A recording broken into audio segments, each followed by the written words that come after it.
basketball on West 105 brought to you by Westside Bank Farragut, David, Abbey Carpet, Precision Squad Door Service, LCQB Internet, The Strip Dock, Kaiser Wealth Partners, Valley Plumbing, John Farragut, Citizens Bank, Knoxville, Amador City, and by Brian Insurance Group. Now the voice of the Farragut Admirals, Gary Gerhardt. Well, good evening. Welcome into another night of Farragut High School Hoops. District 4 4A action from Hardin Valley Academy as the Admirals and Hawks match up for the second time this season. It'll be the girls, of course, to get us started, and the Lady Admirals looking to rebound after taking one on the chin on Friday night at Bearden. A 72-41 loss, after which Coach Mayfield said that Bearden just far and away was the tougher team. And so it's sort of a challenge, I think, thrown down to the Lady Admirals tonight to show some toughness, some resolve, and bounce back in a big-time way against another big rival in the Lady Hawks, whom Farragut defeated back on December 5th by a score of 57-40. In that matchup, the Lady Admirals were led by KJ McNeely's 17 points. Farragut opened up a substantial halftime lead at 35-15 in that earlier matchup. They led by 16 going to the fourth and won it by 17. So essentially the game was won in the first half, and in particular in the second quarter when Farragut outscored Hardin Valley 22-6, again opening up what was a 35-15. I may have misspoken. It was a 20-point halftime lead for the Lady Admirals, who were then outscored 16-12 in the third quarter. Farragut with a slight 10-9 advantage in the fourth for the 57-40 win. That was the District 4 4A opener. The Lady Admirals falling for the first time in district play Friday night at Bearden, so they're now 5-1 in the district, 12-8 overall. Hardin Valley, meanwhile, is coming off a 49-43 loss at home to Oak Ridge on Friday night. That dropped the Lady Hawks to 9-10 overall, 2-4 in district play. Coming up later on, it will be the boys, of course, and Farragut's guys are in a similar situation to the girls, looking to get up off the mat after having absorbed a haymaker Friday night at Bearden. Farragut falling by 41, I believe it was, in that game, as it was just all Bulldogs. And the alarming thing, by 40, 71-31 was the final Friday night. The alarming thing, of course, is just the 31 points. Bearden obviously very tough defensively, but in order for Farragut to score only 31 points, which was 18 below their previous season low, obviously the Admirals did not run their offense the way Coach Burris intended. It was you just have to give credit both to Bearden defensively, but also to be realistic about the fact that Farragut should be better than that offensively. And so tonight, it's a chance to bounce back, like the girls, a chance to bounce back against another rival in Hardin Valley. And the Hardin Valley boys playing their best basketball of the season, as they're coming off back-to-back district wins over Ray County 79-61 a week ago. And then Friday night, they did Farragut a favor, defeating Oak Ridge by a score of 70-63. That dropped the Wildcats into a tie, or kept Oak Ridge in a tie with Farragut for second place in the district. But again, it's the Hawks that are certainly playing a whole lot better of late. Their only two district wins after going 0-4 to begin district play, again, their most recent games. So Coach Andy Arndt and his Hawks at 12-8 overall, 2-4 in the district, taking on Coach Burris's Admirals, who are 14-7 overall, 4-2 in district play. They're having the introduction of the starting lineups, and the Lady Admirals as the visitors in the road black. Dark numerals outlined in gray being introduced first.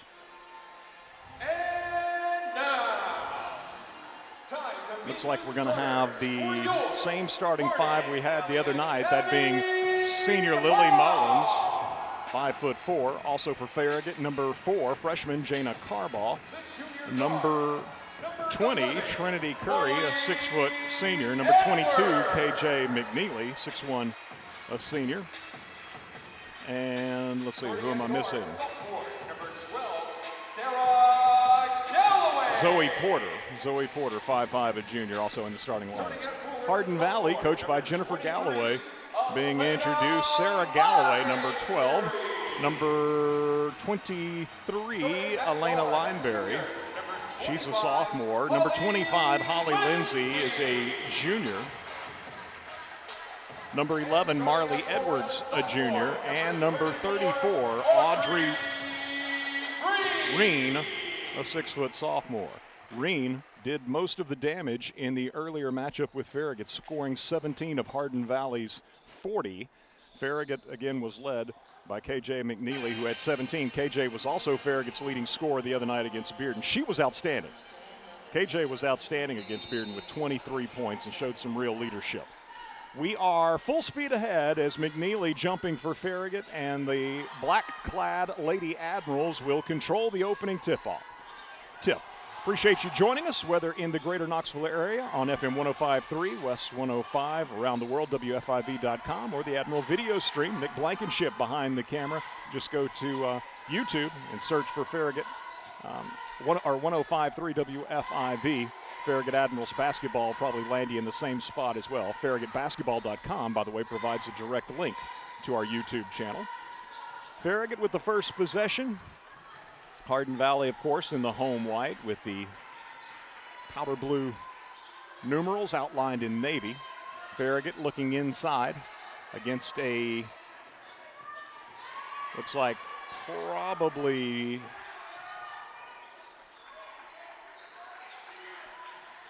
triangle and 2, perhaps. Maybe a box. No, it's going to be triangle. They're chasing KJ for a three-pointer out top. Good. So patient first possession for the Lady Admirals, and KJ McNeely from the top of the key knocks down a three-pointer. Looked like they were going man on Porter and man on KJ. Looked like Hardin Valley walked twice in front court. No call. Lady Hawks Galloway will set up the half-court offense. Hardin Valley coached by Jennifer Galloway, the only coach in history program, assisted by Tiffany Cantrell, Brianne McCroskey, Michelle Carlin, and Elsie Wilson. Shot up right side is no good and then tipped out of bounds on the backside. It's going to stay with Hardin Valley. Farragut, of course, coached by Jason Mayfield, assisted by former Lady Admiral standouts Sue Kim and Madison Maples. Ball comes in top of the key, moving into the lane for a good look was Hardin Valley's Holly Lindsay. Couldn't connect, and then the ball kicks out of bounds, will belong to Farragut. Off the back of the rim, off the shoe, on Lindsay's short jumper in the paint. And so Farragut leading 3-0. Three-pointer by KJ McNeely, who brings it in front court, met by Lineberry. Curry hands to KJ. Three-pointer right side is online and good. Back-to-back threes for KJ to begin the ball game. One from the top of the key and the other from the right wing, and the Lady Admirals lead it 6-0. Into front court, Galloway double-teamed. Gives in the corner to Lindsay. Back to Galloway. Now out top to Reen. Reen driving on Curry to the right baseline. Off the window, good. Again, Reen was a handful in the first matchup, and she gets Hardin Valley on the board here with 5:30 to play. Opening quarter as Porter gets a good look from the right corner. Her three-pointer is off the back of the rim. Galloway grabs it for Hardin Valley, fires it ahead. Just did get it over Mullins, and down low, a shot up and no good by Hardin Valley's Lineberry, out of bounds to Farragut. So they got the ball ahead to Marley Edwards, and Edwards, recognizing the advantage down low with Lineberry, made the extra pass, but she was unable to hit from point-blank range, and Farragut gets the ball after it's knocked out of bounds. High post, Trinity Curry with it as Farragut leads 6-2. Gives to McNeely, working off Curry's screen. Three-pointer is going to be no good. Curry goes and takes the rebound away from Galloway. Here's Porter for three, out high, left side, no good, and the rebound tipped and controlled by Lineberry of Hardin Valley. Gives it up to Galloway. Galloway into front court, picked up man-to-man by Porter. Farragut drifts left. Looking inside, at least initially, spins on the perimeter. Porter stays with her.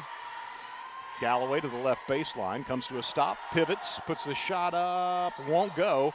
Rebound put back by Lindsay. First time no good, second shot's rejected. Now out on the perimeter for a three-point attempt, no good by Edwards. Ball tracked down though by Reen, and Hardin Valley can reset. Approaching the midpoint of our opening quarter in the girls' contest with boys action to follow. Farragut having won both games against Hardin Valley in the district openers back on December 5th at Lynn Sexton Gymnasium. boys' game was very competitive. Shot up from the free throw line, a little beyond it, is no good by Reen and rebounded away by Mullins. Ahead to Porter.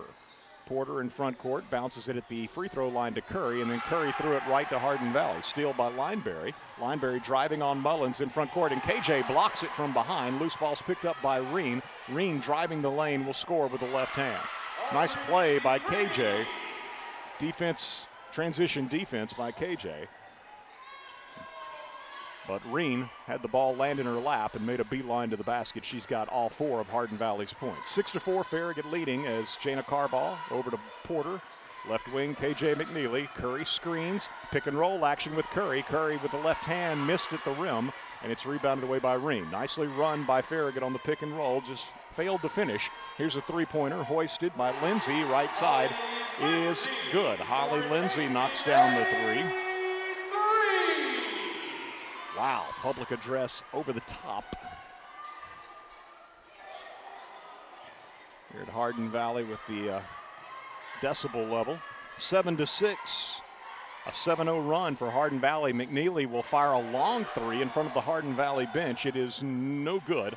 Lady Hawks with the rebound. Lindsay rebounded away. In front court, it's Galloway giving back to Reen at the top of the key. Curry on her as Reen picks up her dribble, goes left side. Inside now, Edwards releases a pass to Lineberry. Kick out to Reen for a 3 that is good. And that's going to be 7 points. 7 points for Reen, 10-6. Hardin Valley on a 10-0 run. McNeely being bumped as she moves right side towards the baseline, and they will call the first foul of the ball game.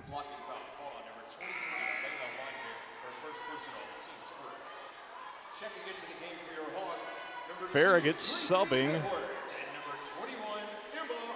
in mass. Reagan Sheridan into the ball game. Anna Corum also for Farragut. McKenna Hartley, Raina Stiles, and Mullins actually is going to remain on the floor. Lily inbounds to Raina on the right wing. Stiles will hand it off to Mullins. As she comes around, takes that handoff. Hardin Valley has substituted as well. They've gotten into the ball game. Gracie Edwards, number 2, a sophomore. Sheridan driving left side, picks up her dribble, gives back to Mullins for a 3. No good. Tipped and controlled by Hardin Valley's Emma Roden, just into the game. Into front court for the Lady Hawks. It's Gracie Edwards, picked up man-to-man by Lily Mullins. Right side to Galloway. Stiles on her.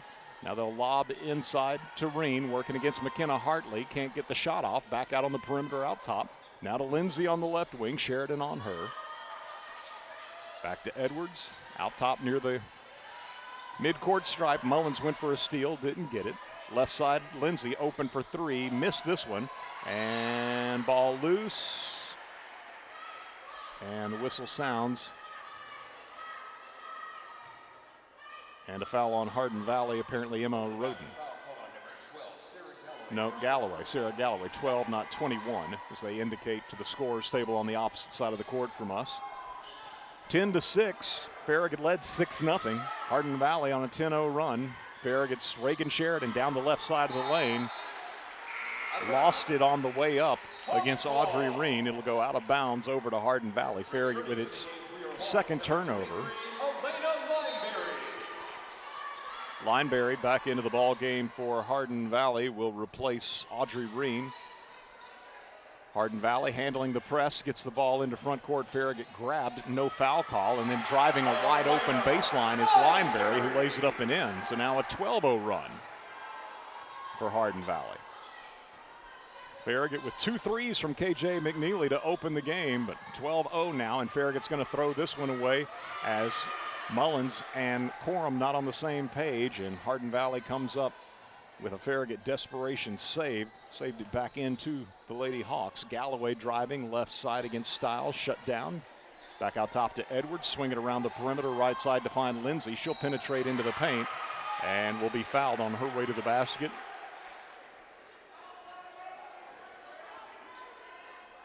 Shooting foul called on number 12, Reagan Sheridan. First personal, team's first. At the line, Reagan Sheridan picks up the foul. Her first, team first. First free throw of the ball game. Holly Lindsay of Hardin Valley, good. number 24, Bryn Williams. Galloway gets a breather. Bryn Williams checks in. Number 24, a freshman for Hardin Valley. Second toss for Lindsay, no good. And KJ McNeely, by the way, is checked back in for Farragut. Lady Admirals with the rebound. It'll be McNeely bringing the ball in front court. KJ spelling Lily Mullins. Raina Stiles with the ball on the right wing. Moves into the paint. Bumped and fouled by Bryn Williams. That'll be her first and the team third. 21 seconds remaining in our opening quarter. Hardin Valley on a 13-0 run. Lady Admirals trying to get the final points of the first quarter as Reagan Sheridan from the baseline right with nobody coming open gets it into McNeely. McNeely on the baseline, and they'll say she stepped on the baseline. Might have had a little assistance from Lineberry, but it'll be Farragut with its fourth turnover. Hardin Valley yet to turn the ball over in the first matchup. At least early on, Farragut very effective in turning the Lady Hawks over, but not so tonight. Now there's a steal at midcourt. McNeely poked it loose. Reagan Sheridan picks it up. 10 seconds to go, opening quarter. Sheridan drives into the lane, shot rejected. KJ picked it up and scored on a follow, but they wave it off and call a foul on Lindsay, I believe, of Hardin Valley. Nope, change that. It was 24, not 25. So Bryn Williams picks up her second. And Reagan Sheridan, as a result, to shoot 2. Farragut trying to stop the bleeding. And Sheridan does that with a free throw. McKenna Hartley out of the ballgame. Trinity Curry in. Raina Stiles checks out as well. Jana Carball back in. Meanwhile, Reagan Sheridan, second free throw, short. Rebounded away by Reen. 3 seconds, 2 seconds. Galloway's not going to get a shot off as the first quarter comes to a close.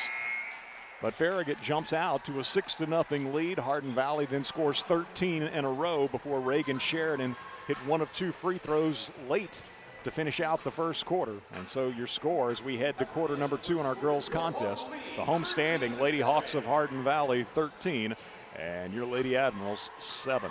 Back in 1 minute with second quarter action as you listen to Farragut High School basketball presented by Precision Garage Door Service on West 105. WFIV 105.3 FM, Loudon, Farragut, Lenore City. You're listening to West 105. You never think about your garage door until there's a little... Uh-oh.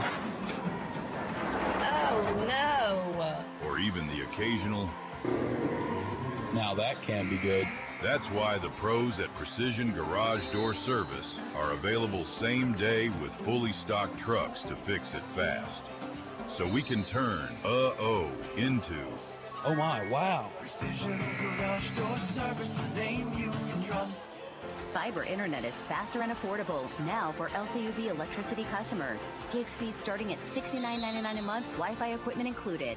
Fiber broadband is the future. Don't be left lagging in the past. Get connected now at lcub.com. Hardin Valley with the first possession of the second quarter. They'll go inside to Lineberry. Kicks it out into the right corner as driving along the baseline is Roden. And she apparently stepped on the baseline. And so a turnover late in the first quarter for Hardin Valley, their first. And now a turnover to open the second quarter. 13-7, Lady Hawks leading the visiting Lady Admirals of Farragut in this District 4 4A matchup. Farragut goes inside to Trinity Curry, surrounded, bumped, and the ball jarred loose, and Hardin Valley picks it up. Farragut with its 5th turnover. Other District 4 4A matchups tonight. Lenore City's at McMinn County, and Bearden is at Oak Ridge. Farragut double teaming Galloway and nearly had her tied up. Now the ball knocked loose, and it'll be McNeely picking it up after Carball knocked it away. And it's KJ all the way to the rim at the other end. Missed. Pretty good transition defense on the scramble drill by Emma Roden of Hardin Valley, making that difficult for KJ. Farragut unable to capitalize after forcing the turnover. Roden with the ball in front of the Farragut bench. Van Acker into the ball game for Farragut, by the way, at the quarter break on her defensively. Here's a baseline jumper turnaround by Reen that is missed. Farragut in front court. Porter takes the pass from McNeely. Her three-pointer is blocked. Pit ball picked up down low by McNeely, who lays it up and in. KJ catches the deflection down on the right block, wheels to the basket, and scores. She's got 8 of Farragut's 9. Lady Admirals need to find some points from other players as a foul called on Gabby Van Acker. I mentioned KJ really played well against Bearden on Friday night, but she just had so very little help. KJ scoring 23 of Farragut's 41 points in that one. Hardin Valley going inside to Reen. Shot up over 2 defenders is good. Reen in the post scores for the Lady Hawks. She's got 9. 17 in the first meeting to lead Hardin Valley. She's got 9 of the Lady Hawks' 15 as they lead it 15-9. Jana Carbaugh, Gabby Van Acker, Zoe Porter, McKenna Hartley, and KJ McNeely on the floor for Coach Mayfield as Porter has the ball out top, gives it up to KJ. KJ spins away from a defender, then goes inside to Hartley, ball knocked away. KJ saves it, moves into the paint. Can't get a shot off. Back out on the perimeter to Gabby Van Acker. Van Acker into the paint, in traffic, shot up off the back of the rim. Galloway with the defensive rebound for Hardin Valley. Up the right side in front court comes Sarah Galloway. Over on the left now to Lindsay. And a pass deflected out of bounds. Lily Mullins, Trinity Curry, and Anna Korm into the ball game for McKenna Hartley, Zoe Porter, and Jana Carbaugh. Van Acker and McNeely remain on the floor for Coach Mayfield. Galloway guarded man-to-man by Mullins. Tareen guarded by Curry. Trying to back Curry down into the low post, then shovels it back out to Galloway, top of the key. Galloway bounce pass inside, ball knocked away and off of Hardin Valley. I'll say touched last by Lineberry. From up here, that looked like that could have been called the other way, but they rule Hardin Valley touched it last after Farragut poked it loose from Lineberry. So the Lady Admirals with the basketball. Reagan Sheridan driving into the paint, all the way to the basket, got it to go. Reagan off the dribble. Scores her first field goal, and Farragut closes to within 4. Lady Admirals with some zone pressure. Hardin Valley able to get the ball across the timeline. Double teamed, gets it to Galloway. Galloway in turn to Reen, picks up her dribble, fires it cross court. 3-pointer by Edwards, in and out. Rebound, Hardin Valley had it, they lost it. And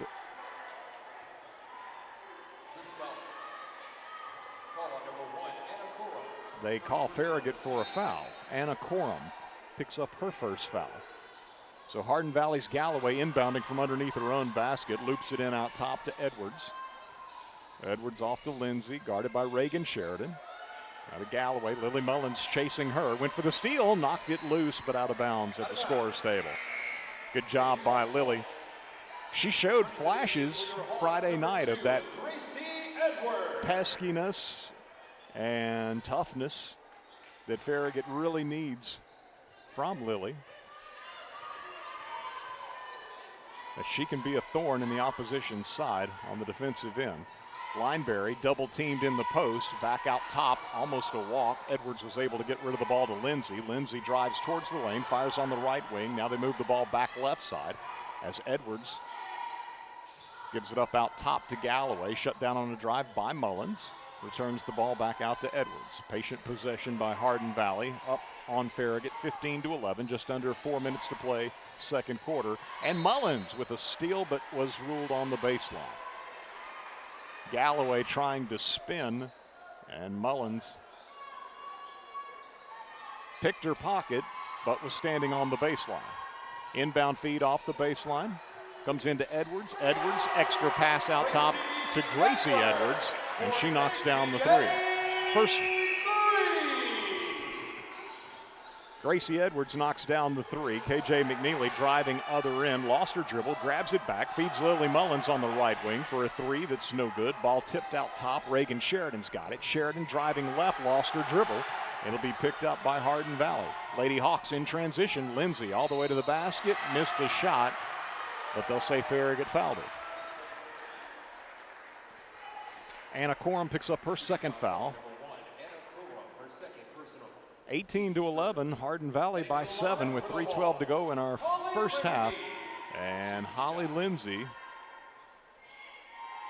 Hardin Valley Jr., 1 of 2 from the line, sinks the first on this trip.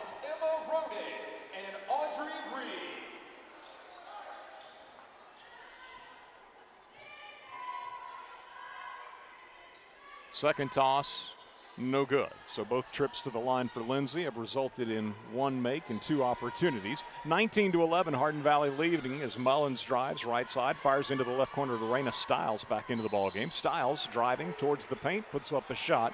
Whistle sounds, she's fouled. And a couple of free throws coming, I would think, for Raina Stiles. Emma Roden picks up her first foul. It's the first against Hardin Valley in this second quarter, and even 3 minutes to go until halftime. And at the line, Raina Stiles, 5'10" freshman, gunning for her first point of the night, and she's got it. Stiles, second toss, perfect. Farragut's going to use a timeout. 30-second timeout being used by Coach Jason Mayfield. We're just, coming up on a little less than 3 weeks, I guess, out from the 14th annual Farragut High School Athletic Hall of Fame banquet, Saturday, February 7th at 5 o'clock in the school commons. The event, again, catered by Brown Bag. Tickets are $40 each or $300 for a table of 8. This year's honorees include Coach Eddie Courtney, as well as former student athletes Drew Burnett, Harrison Eldridge, Katie Green, Anna Miller, Cole Strange, James Thomas, Bailey Williams, and Sarah Yeager. The Service Award inductees will be Michelle Brosette and Richard Huff, so make plans to attend this year's what is the 14th annual Farragut High School Athletics Hall of Fame banquet. Again, Saturday, February 7th at 5 o'clock in the school commons. Hardin Valley with the basketball coming out of the Farragut timeout. Lady Admirals down 19-13. Galloway picks up her dribble in rear court, gets it across the line to the post player, Reen. Reen working against Porter to the free throw line. Leaves it off left side with Roden. Roden in turn gives it up to Lindsay. Lindsay dribbles it out top, gives to Edwards as she ranges right. That would be Gracie Edwards. Hardin Valley has both Marley Edwards and Gracie Edwards. And Gracie is apparently fouled by Lily Mullins. That'll be her first, and the team fourth. So Hardin Valley shooting free throws the rest of the half. 2:33 to go. Lady Hawks up 6. Galloway lost her dribble in the paint, ripped away by Lily Mullins, ahead to Porter. Porter in front court, moves into the paint, puts a shot up, no good. So Farragut has forced a few turnovers, but hadn't done a whole lot to capitalize. In front court, Roden for Hardin Valley. They double team her and steps through the double team. Got it to Galloway. Galloway doubled. Hardin Valley got the ball away to Edwards. Gives it back to Galloway. Porter on her, and now the pass nearly stolen by Corum. She had to save it in bounds and did so to Galloway. So Hardin Valley retains possession. There's a walk. Yep, in the corner. Little hop, skip, and a jump for Holly Lindsay. And so another turnover.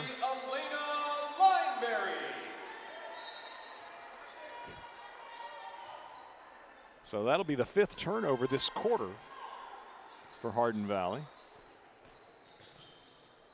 The teams both having scored 6 points this quarter, 19-13. Hardin Valley leading. KJ McNeely on the right wing.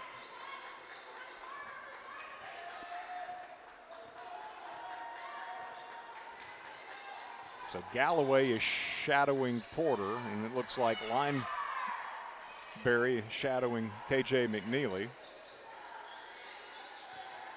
Switching off, here's Corum driving, gives to Stiles, look like she might have walked. Pull-up jumper right side, rims out. Hardin Valley with the rebound. Lineberry grabs it, fires ahead to Roden. Roden down low to Reen, and Reen lays it up and in. Audrey Reen now with 11 points. Lady Hawks looking ahead, able to find Reen in a mismatch with a smaller Lady Admiral defender under the basket. Hardin Valley by 8. 45 seconds to go first half. Anna Corum, bounce pass high post to KJ. KJ spins, can't get a shot off against a double team. Porter open for a 3, no good, right wing, and the rebound goes to Lineberry. Hardin Valley's done a good job on the glass in this first half. limiting Farragut to one and done. 23 seconds to play until halftime, and Hardin Valley with an 8-point lead and the ball as they throw it right at the feet of Reen. Great job to control that pass, but now they throw it away down low as Lindsay can't handle it. Farragut needing to capitalize late here. Mullins tries a three from the right wing. It is no good. Reen with the rebound. 5 seconds to play. Reen into front court, threw it away. Mullins has the ball.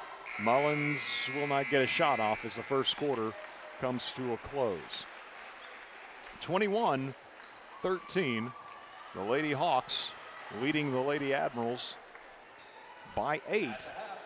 And so Farragut struggling on Friday night to score against Bearden, which always employs a very tough matchup zone.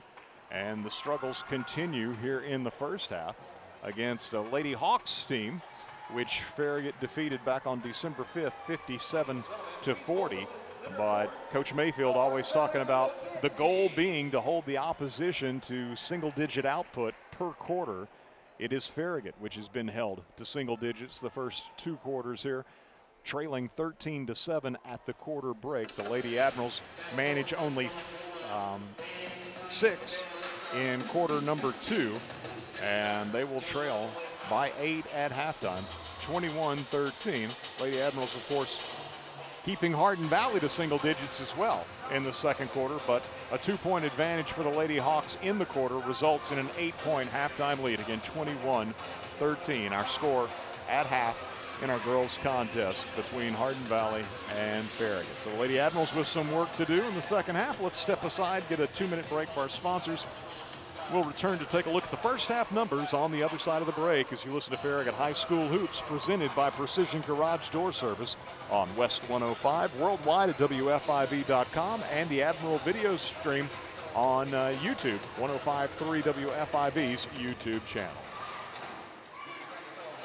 Leaky pipes. Oh no! Toilets clogged. Oh crap! Don't freak out. Just call us. Problem solved. Okay. No job too big. No job too small. Okay. Repairs, installs, relax. We do it all.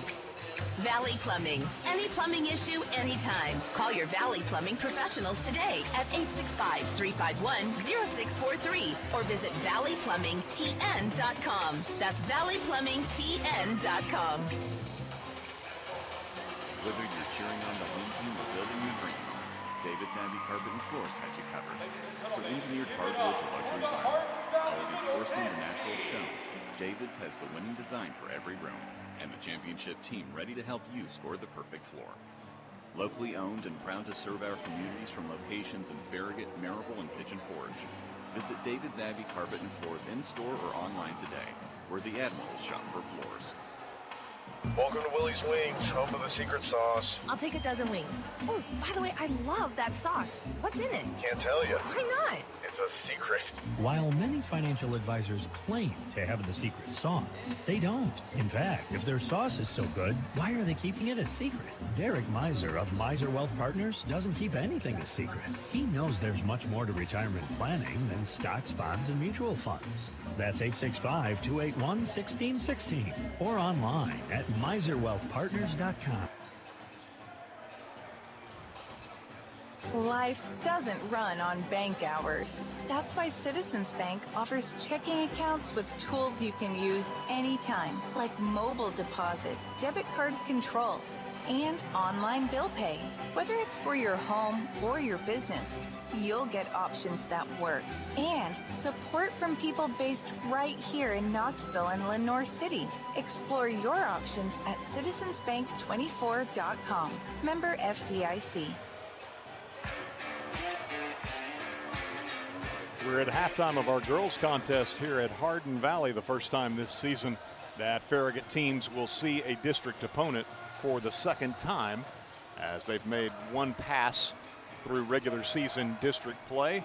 Lady Admirals coming in 5-1 in the district. The boys, with our nightcap coming up later on, they're 4-2. Both teams looking to bounce back after losses Friday night at Bearden.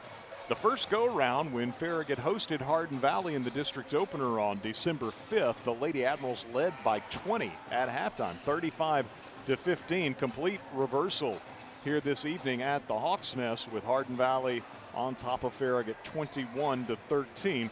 Farragut scored the first 6 points of the game on a couple of threes by KJ McNeely, but then a 13-0 run by the Lady Hawks before Farragut got the final point of the opening quarter on a free throw by Reagan Sheridan. So 13-7 was our score, and the Lady Hawks would lead by 8 at 19-11, and both teams from that point on in a low-scoring second quarter scored just one more basket before intermission arrived, and so it's 21-13. Hardin Valley with the 8-point lead after outscoring Farragut 8-6 in the second quarter. I had the Lady Hawks with 7 turnovers in the first half, 6 of those coming in the second quarter, but yet Farragut failed to capitalize. The Lady Admirals, meanwhile, turning the ball over frequently in the first quarter, 4 of their 6 first half turnovers coming in the opening 8 minutes. Looking at the individual scoring for the homestanding Lady Hawks of Hardin Valley, Gracie Edwards, a 3-pointer, her lone basket. Elena Lineberry with 2 points. Holly Lindsay, 2 of 4 from the line. 1 3-pointer for Lindsay, as she has 5 points. And Audrey Reen, a 3-pointer, among her team leading, actually game leading, 11 points for the sophomore post player of Hardin Valley. Again, 11 points for Reen, who had 17 to lead the Lady Hawks in the first matchup with Farragut. So Hardin Valley shoots 2 of 4 from the foul line, all of the free throws by Holly Lindsay, and 3 3-pointers, getting 1 apiece from Gracie Edwards, Holly Lindsay, and Audrey Reen. As for Farragut, and this will be brief as the Lady Admirals score only 13 first half points, Reagan Sheridan 1 of 2 from the line, 3 first half points for Reagan. KJ McNeely hit the 2 threes early and finishes the half with 8 points. And Raina Stiles, Farragut freshman, knocked down her 2 free throw opportunities. So Farragut 3 of 4 from the foul line and the 2 threes from KJ at the outset of the game. 21-13, Hardin Valley leading. Again, other District 4A matchups tonight. Lenoir City at McMinn County and Bearden at Oak Ridge. Bearden, after Friday night's win over Farragut, is now 6-0 in district play. The Lady Admirals come in second at 5-1.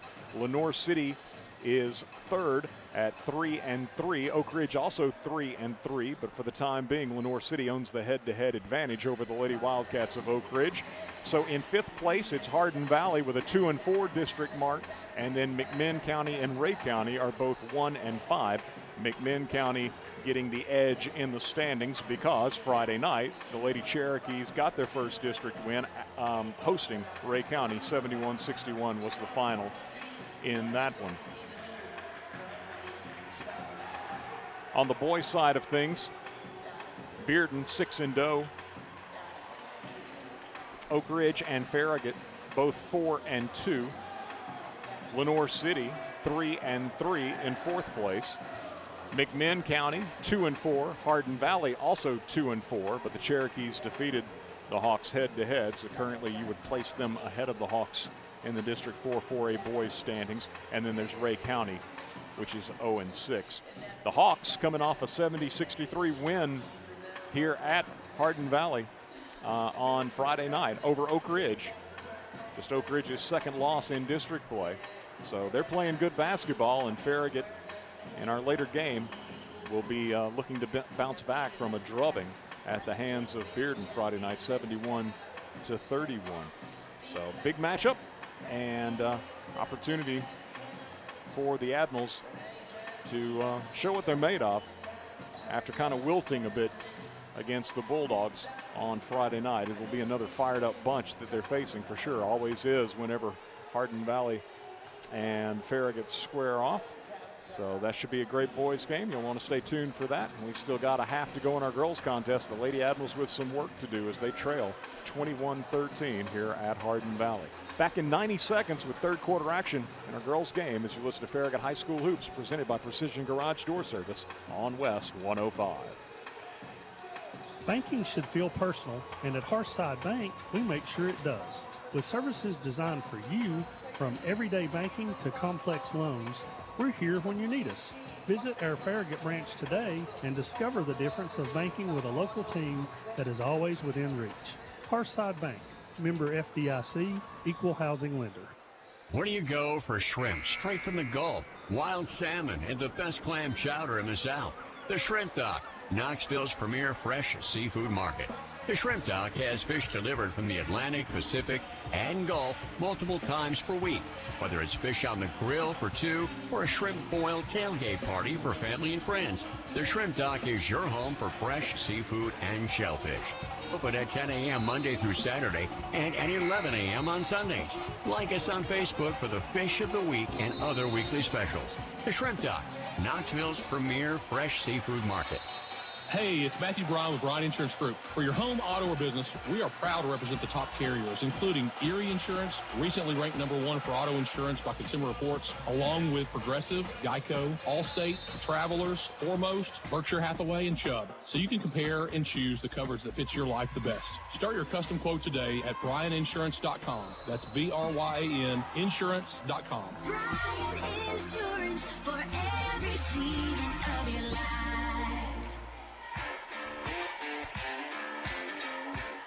Farragut with the first possession of the second half, and Lineberry is called for a foul. Lady Admirals trying to inbound the ball after the foul call on Lineberry and tried to lob it down low. McNeely did to Curry, but couldn't keep it in bounds, and so Farragut with the turnover. Hardin Valley leading 21-13 with their first possession of the second half. Lady Admirals have the same five they began the game. Lily Mullins, Jana Carball, KJ McNeely, Trinity Curry, and Zoe Porter. Galloway at the left elbow for Hardin Valley loops it right side to Marley Edwards. Edwards gives it up at the top of the key to Audrey Reen. Reen over on the left wing to Holly Lindsay. The other starter I haven't mentioned yet for Hardin Valley gets the ball down low. It's Lineberry, and her shot is rejected by McNeely. KJ picks it up, goes coast to coast, throws one up over her head in transition and drew the foul. KJ with a big defensive play at one end. Goes coast to coast, and that should be the third on Lineberry. Two quickly here to start the third quarter. And so she is the only player with more than two fouls. And KJ with a free throw that will rim out. No good.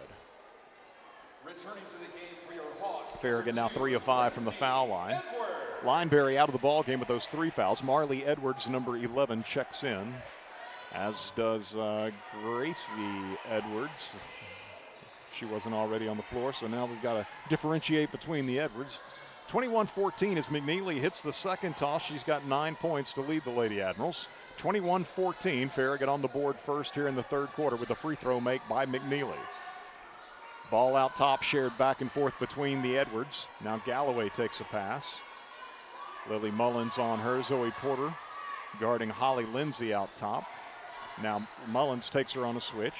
Mullins switches back and nearly has the steal on Marley Edwards, but knocked the ball out of bounds. Mullins. Tough nose defense. Inbound. Marley Edwards to Gracie. Jana Carball on her. She drifts right. Looking to get it inside. Farragut fronting in the post with KJ McNeely with Curry behind Reen. They swing the ball around the perimeter, and Mullins will be called for a blocking foul as she and Galloway get tangled up. That'll be the second foul on Mullins. So Anna Corum and Lily Mullins, the only 2 Lady Admirals with more than 1 foul. Lineberry's on the bench for Hardin Valley with 3. Bryn Williams, not in the game currently, has 2 fouls for Hardin Valley. Lady Hawks inbound in front of their bench, side front court, get it into Galloway. Mullins went for a steal, didn't get it against Gracie Edwards. Edwards on the wing, swing it back left. They find Lindsay open for 3, no good. And the ball knocked out of bounds. Still Hawks ball. They say off of Farragut. Not sure. From this angle, that looked almost impossible, but nobody really contesting it for Farragut, so obviously accurate. The ball is inbounded on a handoff to Reen.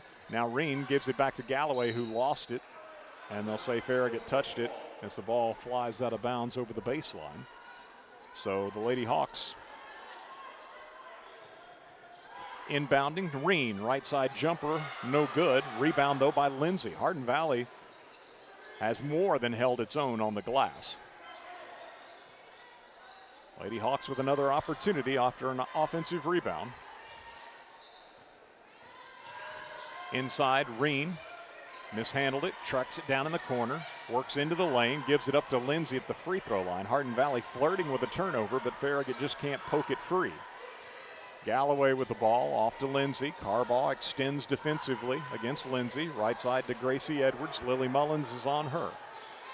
Swing it around left side to Lindsay. They invite her to drive baseline. She does so and then fires it right side to Edwards. Out top, the other Edwards will go inside. Farragut, will they tie her up or will they call a foul? Farragut had its hand on top of the ball.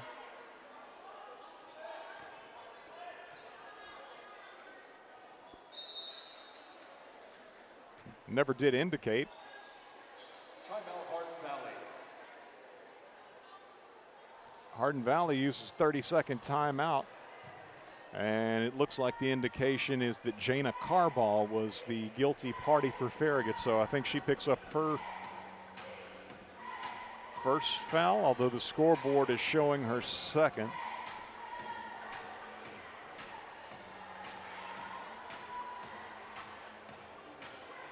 I believe they said Hardin Valley with a 30-second timeout. Whatever the case, team soon will be returning to the floor with 5:19 to go in our third quarter. And Farragut trailing 21-14. Lady Admirals led 6-0. Hardin Valley 13-0 run before the Lady Admirals scored the final point of the first quarter to make it 13-7. Second quarter, Hardin Valley with an 8-6 advantage, 21-13. The Lady Hawk lead at the break. And all we've got is a free throw here in the third quarter. Shot up right side, no good by Reen, but an offensive rebound by Lindsay, and she scores on a stick back. That's Hardin Valley's first points of the third quarter. And again, it's an offensive rebound, an extended possession for the Lady Hawks. This time they cash it in. Mullins drifts to the corner, pressured, shovels the pass off in front of the Farragut bench to McNeely. Guarded by Galloway, picks it up at the elbow, gives off to Corum down the right side of the lane. Her shot swatted away by Reen. Reen comes over as the help defender blocks the shot. Like the aggressiveness of Corum.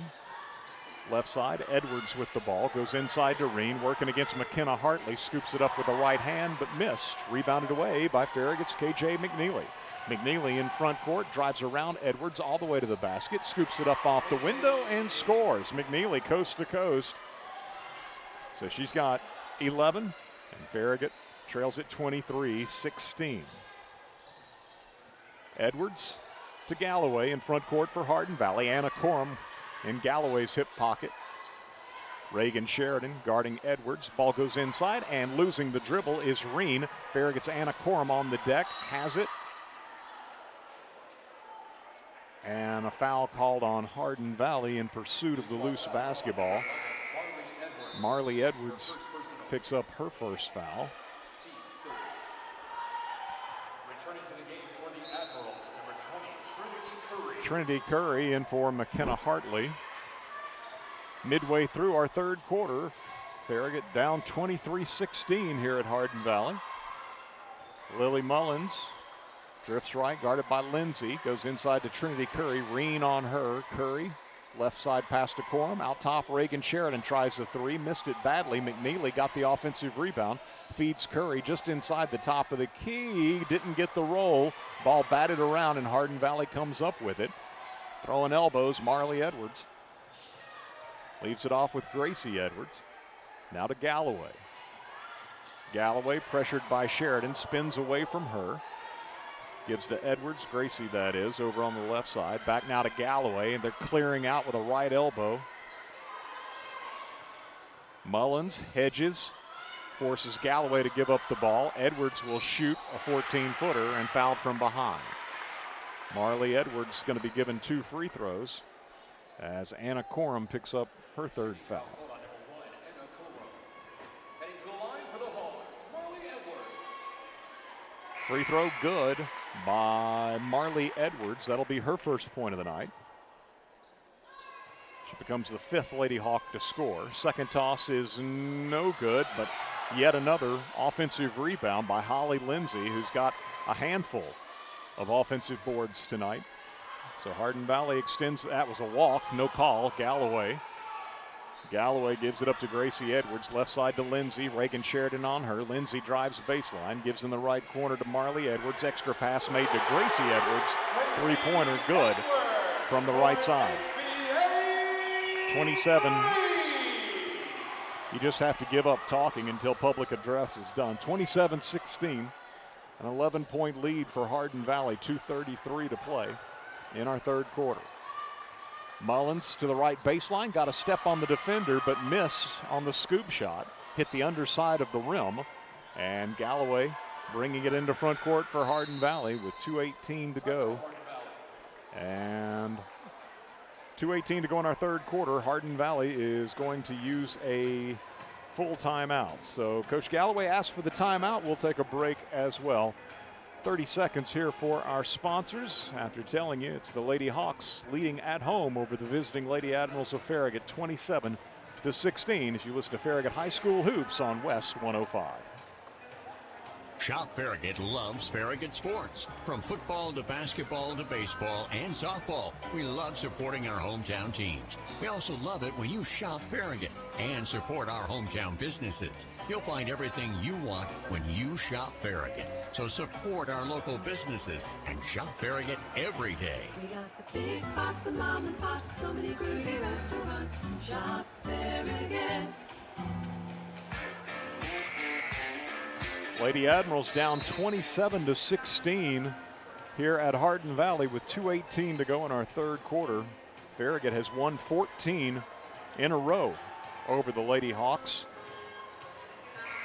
And Hardin Valley first opened its doors.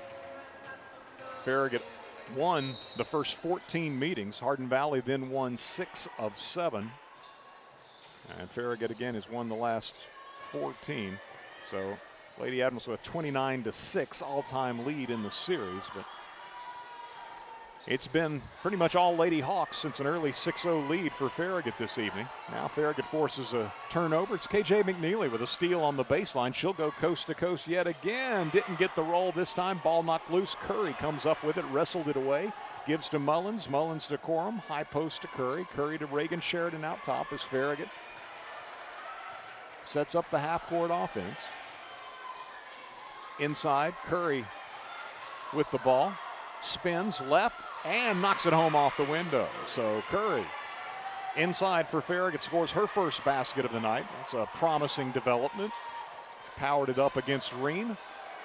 27-18, Farragut by 9. Hardin Valley in front court. Lindsay has it batted away, grabs it back, feeds Gracie Edwards. Edwards, right side, exchanges it back and forth with Roden. Now Galloway sliding left to right, takes a pass at the elbow. Shovels it right back out top to Emma Roden. 1:10 to go third quarter. Gracie Edwards with the ball, given to Roden. Barely controlled the pass before losing it out of bounds, but did grab it back. Goes inside to Reen, spinning against Curry. Left it short at the rim, and McNeely grabs the defensive rebound. Fires it ahead to Reagan Sheridan. Sheridan goes up with the shot, scores, and was fouled. Great outlet pass by KJ McNeely. McNeely with the defensive board. The beautiful look ahead. Reagan Sheridan, good finish through contact. And now an and one opportunity. Emma Roden with the foul. If you're Hardin Valley, you feel like in that situation, if you're going to foul, you got to make sure Sheridan doesn't hit the shot. So Reagan, three-point play opportunity, no good, rimmed out. Hardin Valley extending those elbows every opportunity, even against their own teammates. Marley Edwards giving a teammate a forearm shove. So 27-20, Galloway down the right side of the lane. Spins into the paint, looked like she walked, no call. Left corner three is going to be no good. Reagan Sheridan goes and gets the miss. Now Reagan picks it up in rear court, exchanges it with Trinity Curry as Reagan gets the ball back, drives into the lane, fires it off on the left wing to Jana Carball for a three, good. Lady Admirals on a little bit of a run as Carball hits her first basket of the ball game. 27-23. Lady Admirals closed within 4. Galloway approaching midcourt, fires across the line to Edwards. Edwards went to line ball. Looked like she had a running start as she received the pass. Out top, ball knocked away, but grabbed back by Lindsay. Three-point shot then put up by Marley Edwards at the horn is no good, off the back of the rim. And the Lady Admirals with a closing flurry. Third quarter winding down, and the Lady Admirals pull to within 3 heading to the fourth quarter. It'll be Hardin Valley 27 and Farragut 23. The Lady Admirals outscoring the Lady Hawks for the first time in a quarter this evening. 10-6 the Farragut advantage, and they've got it down to 4 again as we head to the final 8 minutes here at Hardin Valley. Back in 1 minute with fourth quarter action in our girls contest as you listen to Farragut High School Hoops, presented by Precision Garage Door Service on West 105. WFIV 105.3 FM. Loudon, Farragut, Lenore City. You're listening to West 105. You never think about your garage door until there's a little... Uh-oh. Oh, no. Or even the occasional... Now that can be good. That's why the pros at Precision Garage Door Service are available same day with fully stocked trucks to fix it fast. So we can turn into... Oh my, wow. Precision Garage Door Service, the name you can trust. LCUB electric customers are upgrading to LCUB fiber internet and are experiencing speeds they've never seen before. Join them, starting at just $69.99 a month, Wi-Fi included. Get connected now at lcub.com. Hardin Valley first possession of the fourth quarter up on Farragut 27-23 in our girls contest. Boys action to follow here this evening. Farragut goes for a steal, didn't get it. So Lineberry open look, mid-range jumper left side, no good. Carball couldn't control the defensive board, and Hardin Valley's going to get a loose basketball and another opportunity. Coach Galloway wants them to reset. Farragut feels like you've got them out of sorts. Galloway almost looked like a walk there as well. Looks like there's been a handful of walks that haven't been called. Looked like there that perhaps Edwards carried the basketball. Right side, it's Galloway driving into the lane, spins, shoots, and banks it home off the window over 2 Lady Admiral defenders. Galloway with her first basket of the ball game, and it's a 6-point lead for Hardin Valley. Farragut with Reagan Sheridan bringing the ball into front court, looking for the baseline cutter, and fortunately Hardin Valley deflected that pass because I don't think Gabby Van Acker breaking along the left baseline was going to be able to get there. But it was deflected out of bounds by the Lady Hawks. Sheridan's going to get a breather as KJ McNeely, who got an extra break between the third and fourth quarters, now checks into the game. Inbounds it to Gabby Van Acker on the left wing.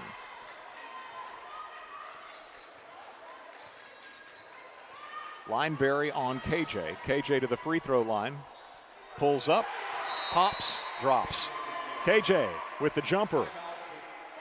And Farragut's going to use a full timeout as it's 29-25, 4-point deficit for the Lady Admirals. I believe that, well, let's see, the scoreboard says what the timeout situation is, which is nice. It's not the case in all gyms.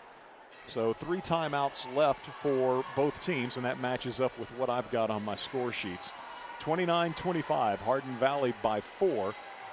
And the Lady Hawks getting the ball coming out of this Farragut timeout. A 30-second break here for our sponsors as you listen to Farragut High School Hoops, presented by Precision Garage Door Service on West 105.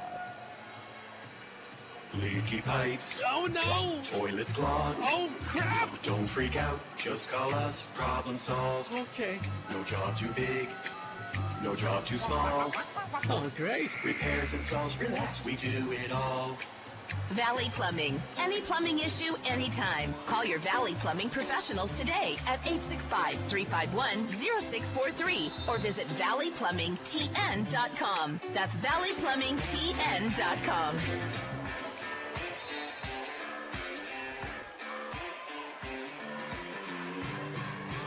Coming out of the timeout, Hardin Valley with the basketball,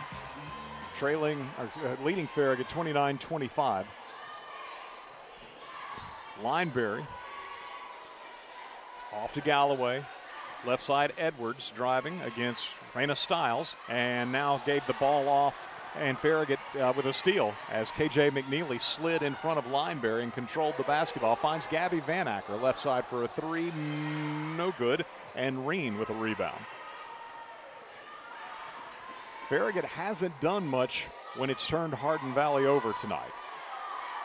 They've been on the brink of turning Hardin Valley over, it feels like, as many times as they've actually gotten the ball. That's a walk. Lineberry. Yeah, there's the ball thrown out of bounds. So Farragut will get it nonetheless.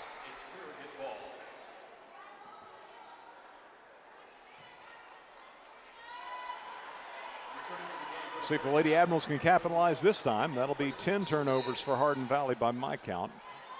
Gabby Van Acker out of the ballgame. Reagan Sheridan back in. You got Lily Mullins, KJ McNeely, Trinity Curry, Raina Stiles. If I didn't say it already, Reagan Sheridan for Coach Mayfield. Trinity Curry in the post. Out top to Stiles. Stiles pulls up from 16, shoots, left elbow, no good. Rebounded away by Hardin Valley's Lineberry. In front court, Galloway. Galloway picks up her dribble, gives off to Lineberry. One dribble, picks it up, throws left side to Edwards, into the post to Reen. Reen backing down Curry, fadeaway shot, no good. McNeely goes and gets the miss for Farragut, fires it ahead to Reagan Sheridan. Sheridan underneath has to save it back in and does so to Hardin Valley's Lindsay. So the Lady Admirals trying to get out on the break, turn it over. 29-25, Hardin Valley continues to lead by 4, 4:50 to play. Edwards, guarded by Stiles, man-to-man, right side to Galloway. Reagan Sheridan matching up on her. Reen, top of the key, one dribble, picks it up. Curry closes in defensively. Now the pass inside to a cutter is stolen away by Lily Mullins. Mullins with the steal for the Lady Admirals. Leaves it off with KJ McNeely as Farragut sets up the half court. McNeely drifts left, picks up her dribble. Bounce pass into the post to Trinity. Trinity working around Reen. In there, won't go. KJ crashing the glass and knocked out of bounds off of Hardin Valley.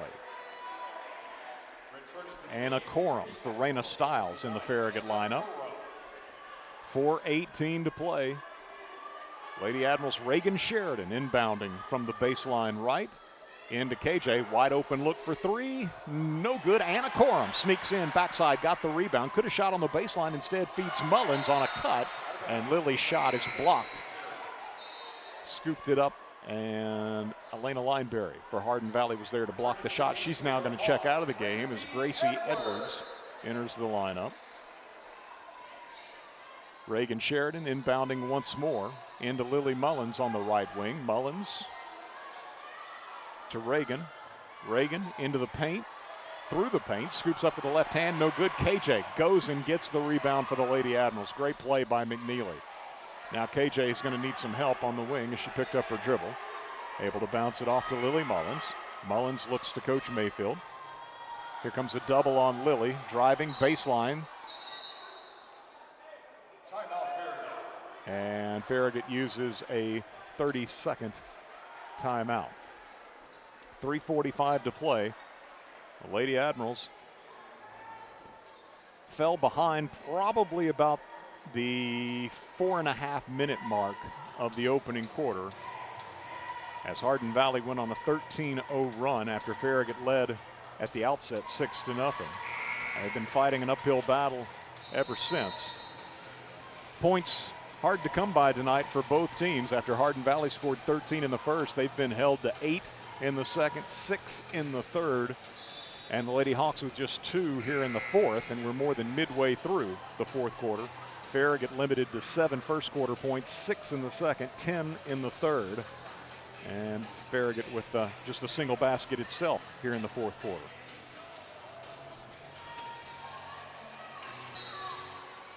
Coming out of the Farragut timeout, Lady Admirals lobbing it down low from McNeely to Curry.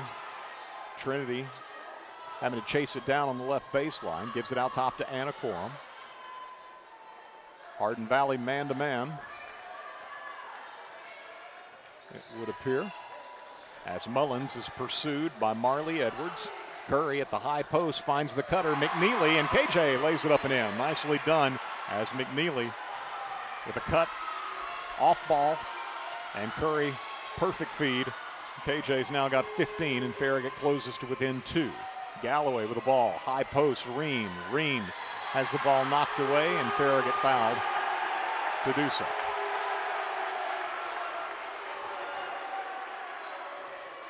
Trinity Curry called for the foul. First foul of the fourth quarter. Inbound will come to Lindsay. Moves to the free throw line for a jumper. No good. McNeely with the rebound. Curry picks up a loose ball. Goes to Corum. Corum to McNeely. McNeely in front court being pushed by Lindsay. And Lindsay will pick up the foul. 29-27.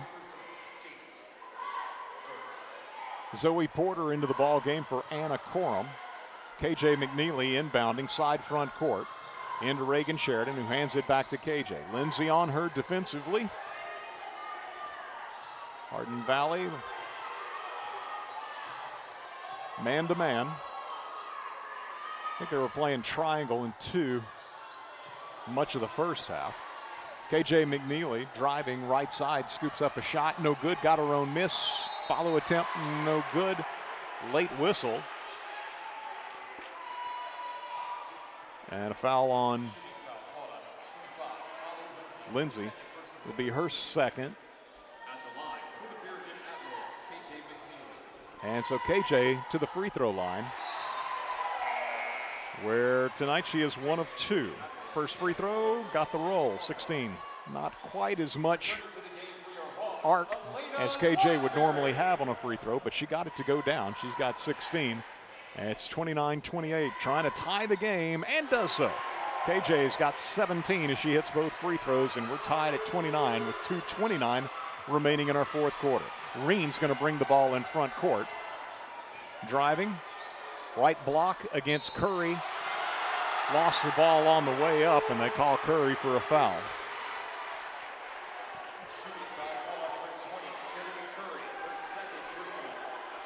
Curry called for her second foul, and the second on Farragut. Both teams have 2 fouls this quarter. Reen with a free throw. Good. So Farragut, having held Reen scoreless after scoring 11 in the first half, held scoreless to this point in the fourth, 2:19, but she knocks down the free throw and cans the second one as well. She's got 13 to lead the Lady Hawks, who go back in front, 31-29. Farragut subs out Carval, Corum, and Corum. Let's see, you've got Curry and Sheridan, Lily Mullins, KJ McNeely. Porter, Sheridan, Curry, McNeely, and Mullins. KJ, right side, open, mid-range jumper, and the shot may have been deflected, and now loose ball down low, and a held ball is called. 2:01 remaining. Farragut inbounding, down 2. They lob in off the baseline to McNeely. Right side, KJ to the baseline, shot up, good. McNeely trying to will her team to a win. She's putting them on her back for sure. That's 19 points for KJ, and we're tied at 31. In front court with the basketball, Lindsay for Hardin Valley. Gives it to Galloway. Chase by Mullins. Galloway spins away from Lily. Lily just being a complete pest. They go to Lineberry at the high post. Into the right corner. Driving the baseline, Gracie Edwards. Fires left side, Lindsay for 3. She hits it. Holly Lindsay knocks down the 3, her second of the ball game. And so 34-31, Hardin Valley back in front by 3, and the Lady Hawks use a 30-second timeout. Lindsay now with 10 points in the ball game, and 1:27 to play. Timeout on the floor. Farragut will have the ball coming out of the timeout. If you're watching online at our 105.3 WFIB YouTube channel, behind the camera, Nick Blankenship, who is also the proprietor of A-List Video Solutions. A-List Video Solutions can help with all sorts of family gatherings, be that weddings, funerals, or anything else, reunions. If you need to document a conference or business presentation, let A-List Video Solutions help with its start to finish services. For more information, call or text 865-679-2276. Again, A-List Video Solutions, 865-679-2276. Farragut with the basketball, down 3. KJ McNeely working against Lindsay to the high post, drifts to the right wing, gives it in the corner to Zoe Porter. Porter moves to the wing and then releases the pass out top to Mullins. And this will have to be a full timeout. Farragut's out of 30s. So Coach Mayfield uses a timeout with 1:02 to play. 34-31. The Lady Admirals trailing Hardin Valley here at Hardin Valley Academy with boys action to follow. Farragut and Hardin Valley, when the boys last met on December 5th, very competitive game as the Admirals won it 69-62. But the Hawks, prior to a week ago, were 0-4 in district play, and they put together back-to-back district wins. Now 12-8 overall on the season, having defeated Ray County last Tuesday night 79-61, and a big win here at Hardin Valley on Friday night over Oak Ridge 70-63. Meanwhile, the Admirals took one on the chin, to say the least, at Bearden Friday night 71-31. And so Coach Burris's boys looking to bounce back in a big-time way tonight against a team that's going to be very fired up for this game, and a student section very fired up as well. Hardin Valley students below us here, and that crowd growing throughout the girls contest. Sure, they'll pack even more in before we tip off the boys game. Farragut with the ball. Only one timeout remaining for Farragut, 2 remaining for Hardin Valley. Neither team anywhere close to the bonus yet, 2 fouls apiece. We go under a minute to play as KJ McNeely to Zoe Porter, head fakes the 3, drives left side, gives to Mullins on the wing. She penetrates, finds Reagan Sheridan for a 3. Good! Reagan Sheridan knocks it down from out top, her first 3 of the night, and Farragut ties the game at 34. Hardin Valley in front court. Reen gives left corner, Edwards for 3, and she hits it. Gracie Edwards with her third 3 of the ball game. Hardin Valley back in front, 37-34. 37-34. KJ McNeely working off Porter's screen, gives to Zoe, head fakes the 3, drives into the lane. Ball knocked out of bounds. 11.4 seconds to play. Farragut has 1 timeout remaining, and the Lady Admirals with Reagan Sheridan to inbound. Looking for McNeely. KJ, right side, launches a 3, hit it! We're tied as McNeely drains a 3 in front of the Farragut bench with 7.1 seconds remaining. And Coach Mayfield uses his final timeout.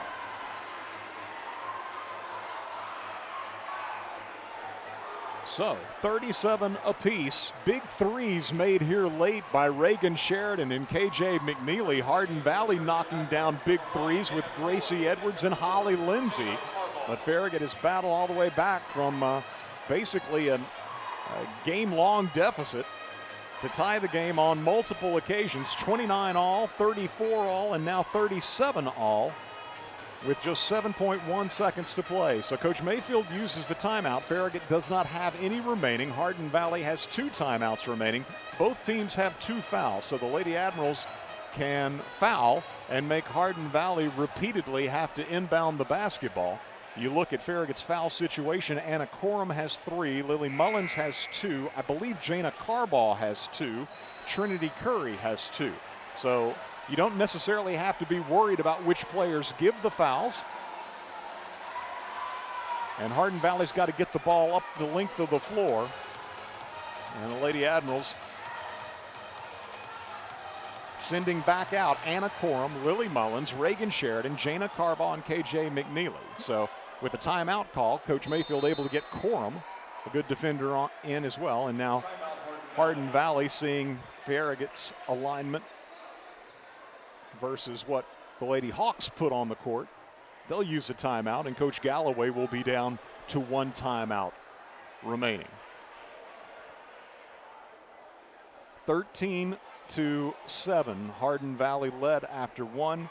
The Lady Hawks were up 21-13 at halftime. They led by 4. Farragut with a bit of a flurry at the end of the 3rd quarter. Felt like throughout the 3rd quarter that Farragut had Hardin Valley on the brink of just being completely out of sorts and turning the ball over consistently, but somehow the Lady Hawks kind of stumbled and bumbled around and managed to hold on to the basketball more oftentimes than not. But Farragut did close with a bit of a run at the end of the third to pull to within 4 at 27-23 and have made up ground here in the fourth as Farragut has scored 14 points to the Lady Hawks 10. Hardin Valley with the ball, 7.1 seconds remaining. Reen will inbound. They've got Lineberry, Galloway, Edwards on the floor. Inbound to Galloway. Galloway and Farragut tried to give the foul. They didn't call it. And now Farragut pushes and fouls, and you got to be worried about a deliberate foul. 1.2 seconds. So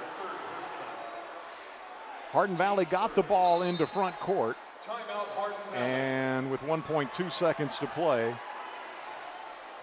as Mullins gave the foul. Farragut tried to foul in rear court. It looked pretty obvious, but the official did not oblige with the call. It may have actually helped Farragut because it ran perhaps another second and a half off the clock. And so now Hardin Valley has the ball side front court. They ought to be inbounding just over in front of the scorer's table. So up from their bench. But no timeouts remaining for Hardin Valley, so they got to be able to get the ball inbounds. And of course, they've got some three-point shooters. Gracie Edwards has hit 3 from long range tonight. Holly Lindsay has connected for 2 from long range. And then you also think about perhaps lobbing it inside to Reen for a quick shot because she's most effective around the bench and seems to be able to lower her shoulder and basically just power the defender out of the way and get a shot up. So those are some likely suspects, although it looks like Reen's going to be inbounding right in front of the Hardin Valley bench, a little farther into front court than I expected. So Reen to inbound, and it's Gabby Van Acker on the ball. Those long arms. Comes in. McNeely knocks the ball out of bounds. And the clock goes down to 0.6 of a second. Knocked it into the Hardin Valley bench. So Farragut trying to defend the final 0.6 of a second and send this game to overtime. Lineberry looking to get the ball in, threw it right to McNeely. Her heave from midcourt, or beyond, obviously well beyond midcourt, is well shy. And we head to overtime. And so Farragut gets the steal on the inbound. And we head to an extra 4-minute overtime session as the Lady Admirals come off the mat to tie the game at the end of regulation, 37-all. A 1-minute break for our sponsors. We'll return with the overtime session after this as you listen to Farragut High School Hoops presented by Precision Garage Door Service on West 105. WFIV 105.3 FM, Loudon, Farragut, Lenore City. You're listening to West 105. Looking for a mortgage that fits your needs? At Hearthside Bank, we offer a variety of mortgage solutions to help you get into your dream home. Whether you're a first-time home buyer or refinancing, our team is here to guide you every step of the way. With competitive rates, personalized service, and flexible terms, we have the right mortgage for you. Visit us today and let's make your homeownership dreams a reality. Hearthside Bank, member FDIC, equal housing lender. Hey, it's Matthew Brown with Brown Insurance Group. For your home, auto, or business, we are proud to represent the top carriers, including Erie Insurance, recently ranked #1 for auto insurance by Consumer Reports, along with Progressive, Geico, Allstate, Travelers, Foremost, Berkshire Hathaway, and Chubb. So you can compare and choose the coverage that fits your life the best. Start your custom quote today at bryaninsurance.com. That's BRYAN insurance.com.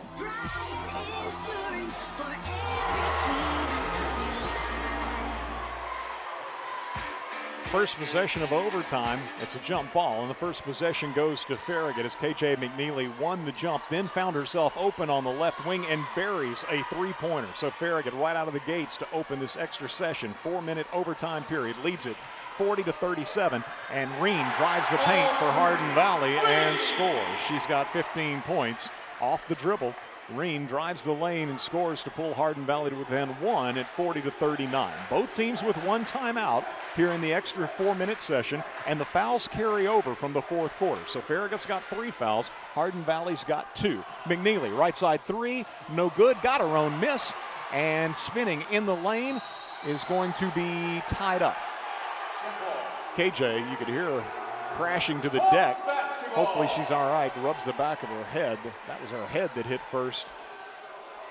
It hit hard, and of course the alternate possession with Farragut having won the jump to begin overtime belongs to Hardin Valley. Hardin Valley trailing by 1. Galloway comes into front court. Lily Mullins, Trinity Curry, Reagan Sheridan, KJ McNeely, and Jana Carbaugh on the floor for Coach Mayfield. Reen takes the pass from Galloway. Try to return pass. Ball knocked loose, and Hardin Valley somehow grabs it back. It's been that kind of night. They flirted with turnovers repeatedly. Reen tries a 3, an air ball, and Hardin Valley will not be able to track it down. Curry with a pretty good closeout for Farragut on Reen, who appeared open to begin with. But Curry made it contested, and she missed badly, and Farragut gets the ball after it carries out of bounds. 2:25 to play in overtime. Reagan Sheridan, guarded by Galloway, moves to the free throw line, gives off to Jana Carbaugh, top of the key. Edwards on her, Carbaugh to Lily Mullins. She's guarded by Holly Lindsay. Out top to Sheridan, now to KJ. KJ bumped by Lineberry. She moves through the paint, goes to the baseline, shovels it off to Carbaugh. Farragut moves the ball around the perimeter to find Sheridan for a 3. No good. KJ going to be called for over the back on the rebound. It's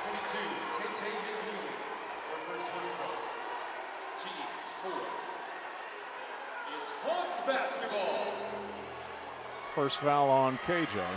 Hardin Valley gets the ball back. Trailing by 1. Minute 53 to go in overtime. Galloway pushing off with that right arm as she's done all night. And here's pushing off with the other arm. The left arm will be Edwards as she comes back left side. Now into the lane. Lindsay wide open. Kisses it off the glass. Good. Lindsay's got 12. 41-40. Hardin Valley in front. After Lindsay's basket, the paint just came wide open for Lindsay on the drive. Sheridan driving to the basket, puts it up off the window, no good. Rebounded away by Galloway. Farragut had no one under there to rebound. Now Galloway picks up her dribble, gives to Lineberry, top of the key. Lineberry off to Galloway.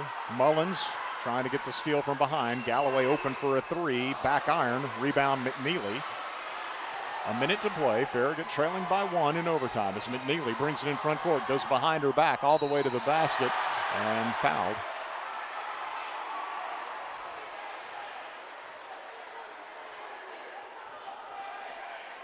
Foul on Audrey Reen. I think it's her first. At the line, KJ McNeely, 2 shots. KJ to shoot a couple. Farragut's got 4 fouls, Hardin Valley 3, so the Lady Hawks in the bonus the remainder of this overtime period. 56.6 seconds to play. McNeely misses on the first toss. The second one, no good. Farragut's Curry got the rebound and bounced it off of Hardin Valley. Great play by Curry. Tipped it, kept it alive, finally grabbed it, and with Reen right there in front of her, was able to deflect, or right beside her, was able to deflect it off of her out of bounds. And so Farragut will inbound off the baseline after Curry's nice play to McNeely. McNeely working against Lineberry. Up and under move, shot was blocked. Hardin Valley comes up with it, still leading by 1 with 40 seconds to play. A double team in rear court. Lindsay now double teamed at midcourt, and Farragut reaches and fouls. Lady Admirals fouling purposefully. Number 20, Trinity Curry, her 3rd personal. So that's going to send Hardin Valley to the line as Curry picks up her 3rd foul. 38.6 seconds to play. Heading to the line for the Hawks, Holly Lindsay, taking 2 shots. Lindsay is 2 of 4 from the line tonight. Hit the first on both trips, and she does so again. 13 for Lindsay, and it's a 2-point lead for Hardin Valley. 42-40. Lindsay, Hardin Valley Jr., second toss is good. And the Lady Hawks lead it by 3. 43-40. Farragut led 40-37.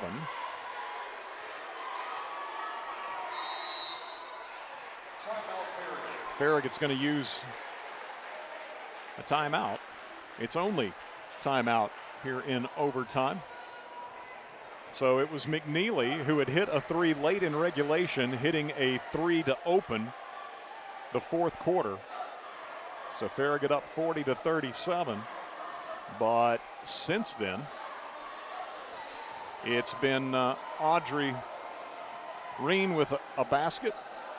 Holly Lindsay on a drive into the paint, knocked it home off the window, and then just seconds ago, Lindsay goes to the line in a bonus situation and hits both free throws.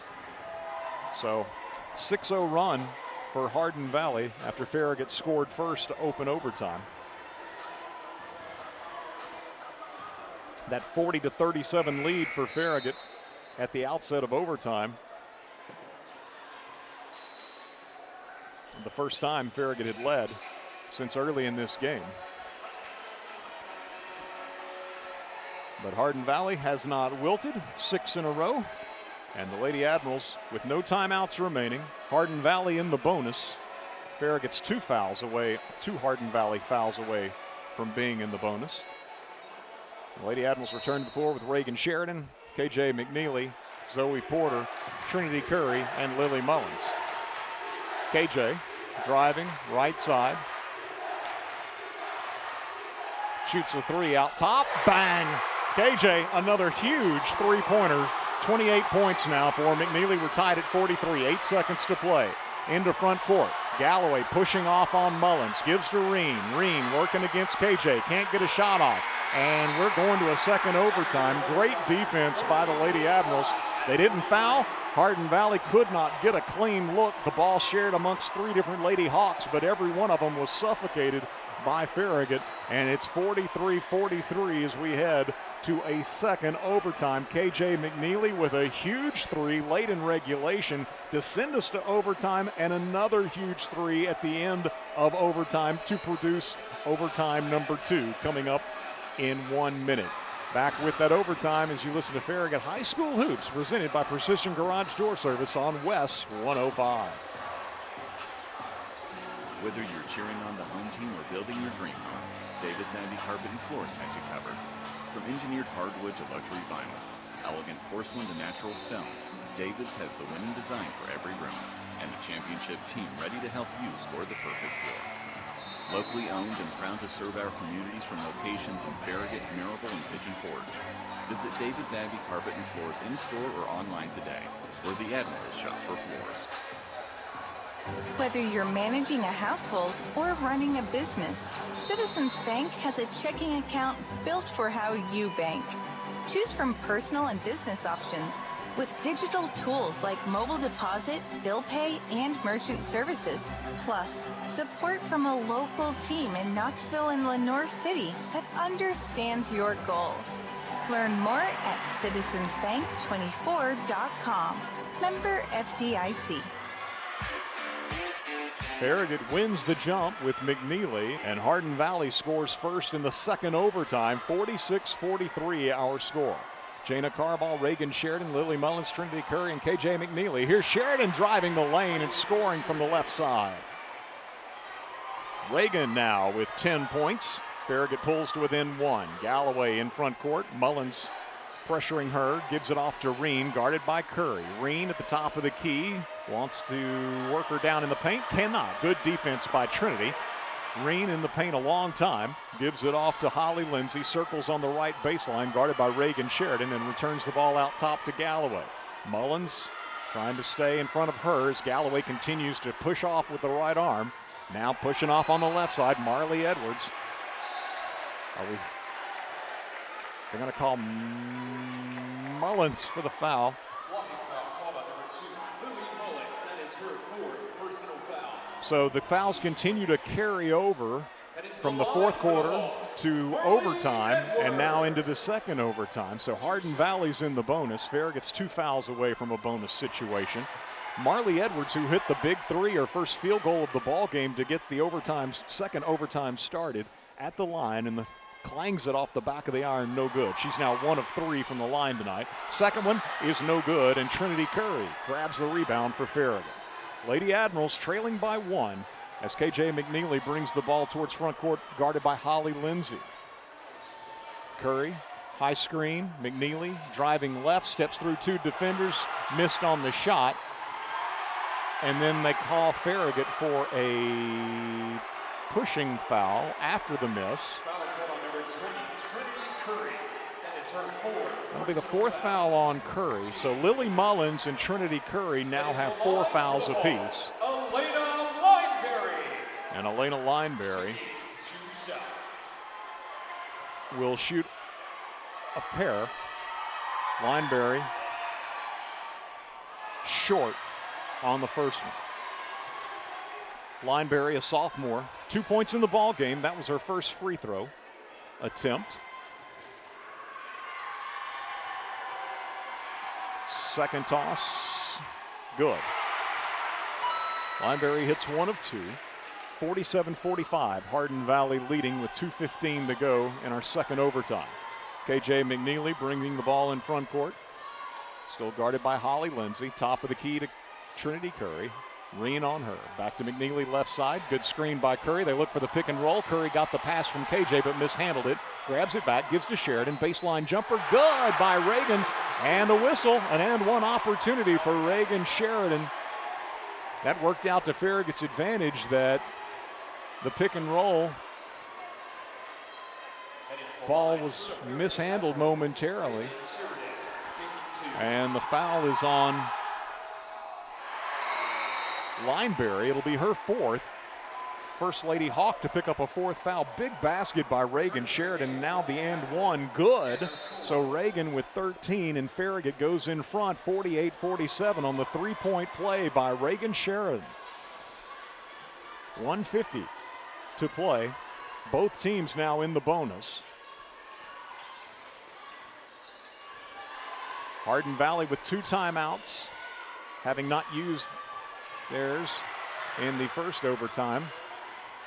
Farragut with 1, and there's one of the timeouts being used now. Hardin Valley, like Farragut now, with 1 timeout remaining. Again, both teams in the bonus. Hardin Valley in possession of the ball, with Farragut leading 48-47. KJ McNeely, 28 points tonight. Reagan Sheridan has made some big baskets in the 4th quarter, a 3-pointer. And here in the second overtime, Reagan with a driving basket, and then a short little jumper on the left block after the ball was knocked loose from Trinity Curry on a pick and roll. And Reagan not only hit the shot, but was fouled in the process, knocked down the free throw too to give Farragut this 1-point lead. Meanwhile, the leading scorers for Hardin Valley, Audrey Reen with 15, Holly Lindsay has 14, Gracie Edwards with 9 for the Lady Hawks. Hardin Valley returning to the floor with Sarah Galloway, Marley Edwards, Audrey Reen, Elena Lineberry, and Holly Lindsay. Farragut with McNeely and Curry, Mullins, Corum, and Carba. 3-point head fake by Galloway. Then the shot is rejected by KJ, but it goes right to Hardin Valley, saved by Marley Edwards. Now they'll go inside to Reen. Reen trying to back down Curry, puts a shot up, and it is no good. And she's trying to foul, it would appear, McNeely, but they didn't call it. So now KJ into front court with 1:10. And there's a foul called on Lindsay. So Reen bullying her way towards the basket, but then fading away on the shot against Curry. And it rimmed out. Lady Admirals with the rebound.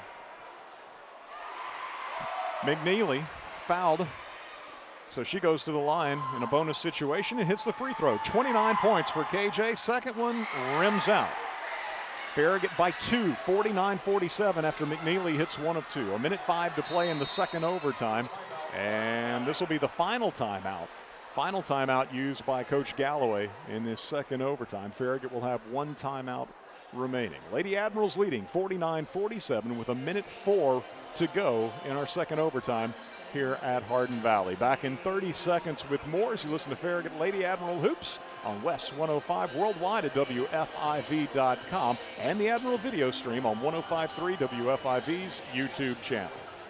Shop Farragut loves Farragut sports. From football to basketball to baseball and softball, we love supporting our hometown teams. We also love it when you shop Farragut and support our hometown businesses. You'll find everything you want when you shop Farragut. So support our local businesses and shop Farragut every day. We got the big box of mom and pop, so many groovy restaurants. Shop Farragut.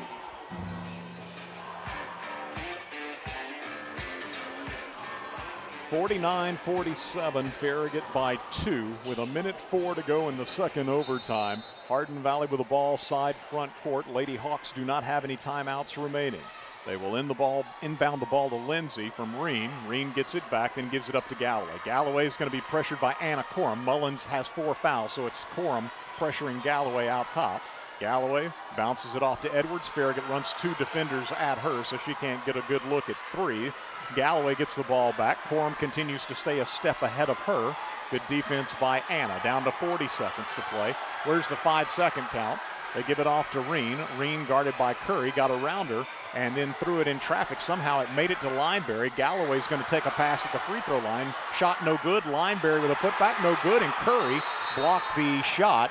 And then reaching in and tying up Trinity was Audrey Reen. Possession arrow is to Hardin Valley.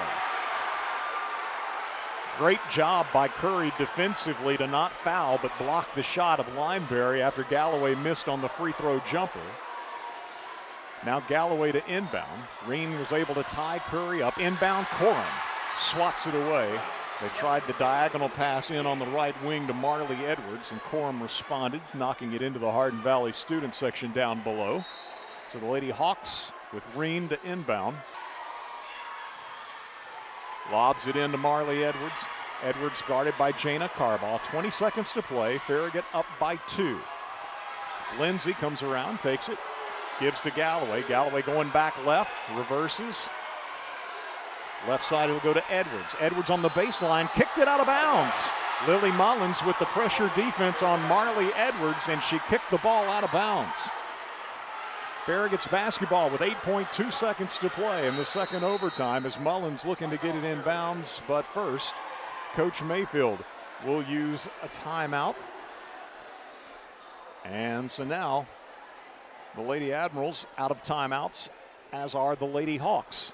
But Farragut with a 2-point lead will have the ball on the baseline in rear court, leading by 2. 8.2 seconds to play. Lady Admirals playing from behind almost the entire night, tied the game 3 different times in the fourth quarter, sent the game to overtime at 37-37. A 3-pointer by KJ McNeely gave them a 40-37 lead early in the first overtime, but then a 6-0 run by the Lady Hawks had Farragut in trouble. Farragut rallied, however, to force a second overtime. 43-43, the score after the first overtime session. And here in the second overtime, Reagan Sheridan with 5 points. KJ McNeely, 1 of 2 at the foul line. Lady Hawks with a 3-pointer by Marley Edwards, but only 1 of 4 from the foul line in this second overtime are the Lady Hawks of Hardin Valley. Lily Mullins has 4 fouls. Trinity Curry has 4 fouls. Mullins will be on the floor here, as is Curry. Of course, Farragut offensively here, just trying to get the ball in bounds. Reagan Sheridan into McNeely. They didn't foul her. Gives it back to Sheridan, and now they will foul Sheridan with 4 seconds remaining. Intentional foul called on number 12, Sarah Galloway, her second personal. Team limit. Galloway's second. Lineberry for Hardin Valley has 4 fouls. As I mentioned, Trinity Curry and Lily Mullins, 4 fouls for Farragut. So Reagan Sheridan, big second overtime. Let's see if she can continue that. Free throw, no good. So Reagan's now 2 of 5 from the foul line tonight. Farragut, they can hit this as long as they don't foul a three-point shooter. We're going to do no worse than a third overtime, and she does. She hits it. 14 points for Reagan, hits one of 2 free throws. It's 50-47. Galloway in front court, lets fly with a three, no good. And the Lady Admirals find a way in 2 overtimes to knock off Hardin Valley 50-47. Farragut improving to 13-8 overall, 6-1 in district play. And the Lady Hawks, valiant in defeat, are now 9-11 overall, 2-5 in district play. Clutch plays throughout and down the stretch. KJ McNeely, can't say enough about how she kind of put Farragut on her back tonight and willed them to this win. But Reagan Sheridan also stepping up absolutely huge in the second overtime. Lily Mullins, Anna Corum, Trinity Curry all come to mind when you think about big defensive plays, in particular in that second overtime.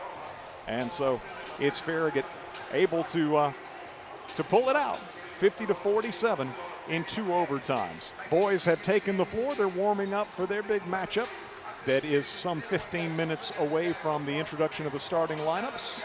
With that being the case, let's get a 3-minute break for our sponsors, and we'll return to take a look at all the final numbers in our girls contest. Again, in 2 overtimes, Farragut defeats Hardin Valley 50-47. Back after this as you listen to Farragut Hoops on West 105.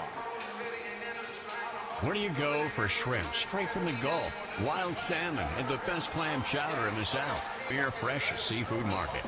The Shrimp Dock has fish delivered from the Atlantic, Pacific, and Gulf multiple times per week. Whether it's fish on the grill for 2 or a shrimp boil tailgate party for family and friends, the Shrimp Dock is your home for fresh seafood and shellfish. Open at 10 a.m. Monday through Saturday and at 11 a.m. on Sundays. Like us on Facebook for the fish of the week and other weekly specials. The Shrimp Dock, Knoxville's premier fresh seafood market. Welcome to Willie's Wings, home of the secret sauce. I'll take a dozen wings. Oh, by the way, I love that sauce. What's in it? Can't tell you. Why not? It's a secret. While many financial advisors claim to have the secret sauce, they don't. In fact, if their sauce is so good, why are they keeping it a secret?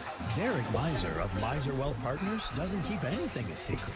He knows there's much more to retirement planning than stocks, bonds, and mutual funds. That's 865-281-1616 or online at miserwealthpartners.com. Leaky pipes. Oh no! Toilets clogged. Oh crap! Don't freak out. Just call us. Problem solved. Okay. No job too big. No job too small. Oh, great. Repairs, installs, relax. We do it all. Valley Plumbing. Any plumbing issue, anytime. Call your Valley Plumbing professionals today at 865-351-0643 or visit valleyplumbingtn.com. That's valleyplumbingtn.com. Whether you're cheering on the home team or building your dream home, David's Abbey Carpet and Floors has you covered. From engineered hardwood to luxury vinyl, elegant porcelain to natural stone, David's has the winning design for every room and a championship team ready to help you score the perfect floor. Locally owned and proud to serve our communities from locations in Farragut, Maryville, and Pigeon Forge. Visit David's Abbey Carpet and Floors in-store or online today, where the Admirals shop for floors. Banking should feel personal, and at Hearthside Bank, we make sure it does. With services designed for you, from everyday banking to complex loans, we're here when you need us. Visit our Farragut branch today and discover the difference of banking with a local team that is always within reach. Hearthside Bank, member FDIC, equal housing lender. You never think about your garage door until there's a little... Oh, no. Or even the occasional... Now that can be good. That's why the pros at Precision Garage Door Service are available same day with fully stocked trucks to fix it fast. So we can turn into... Oh my, wow. Precision Garage Door Service, the name you can trust.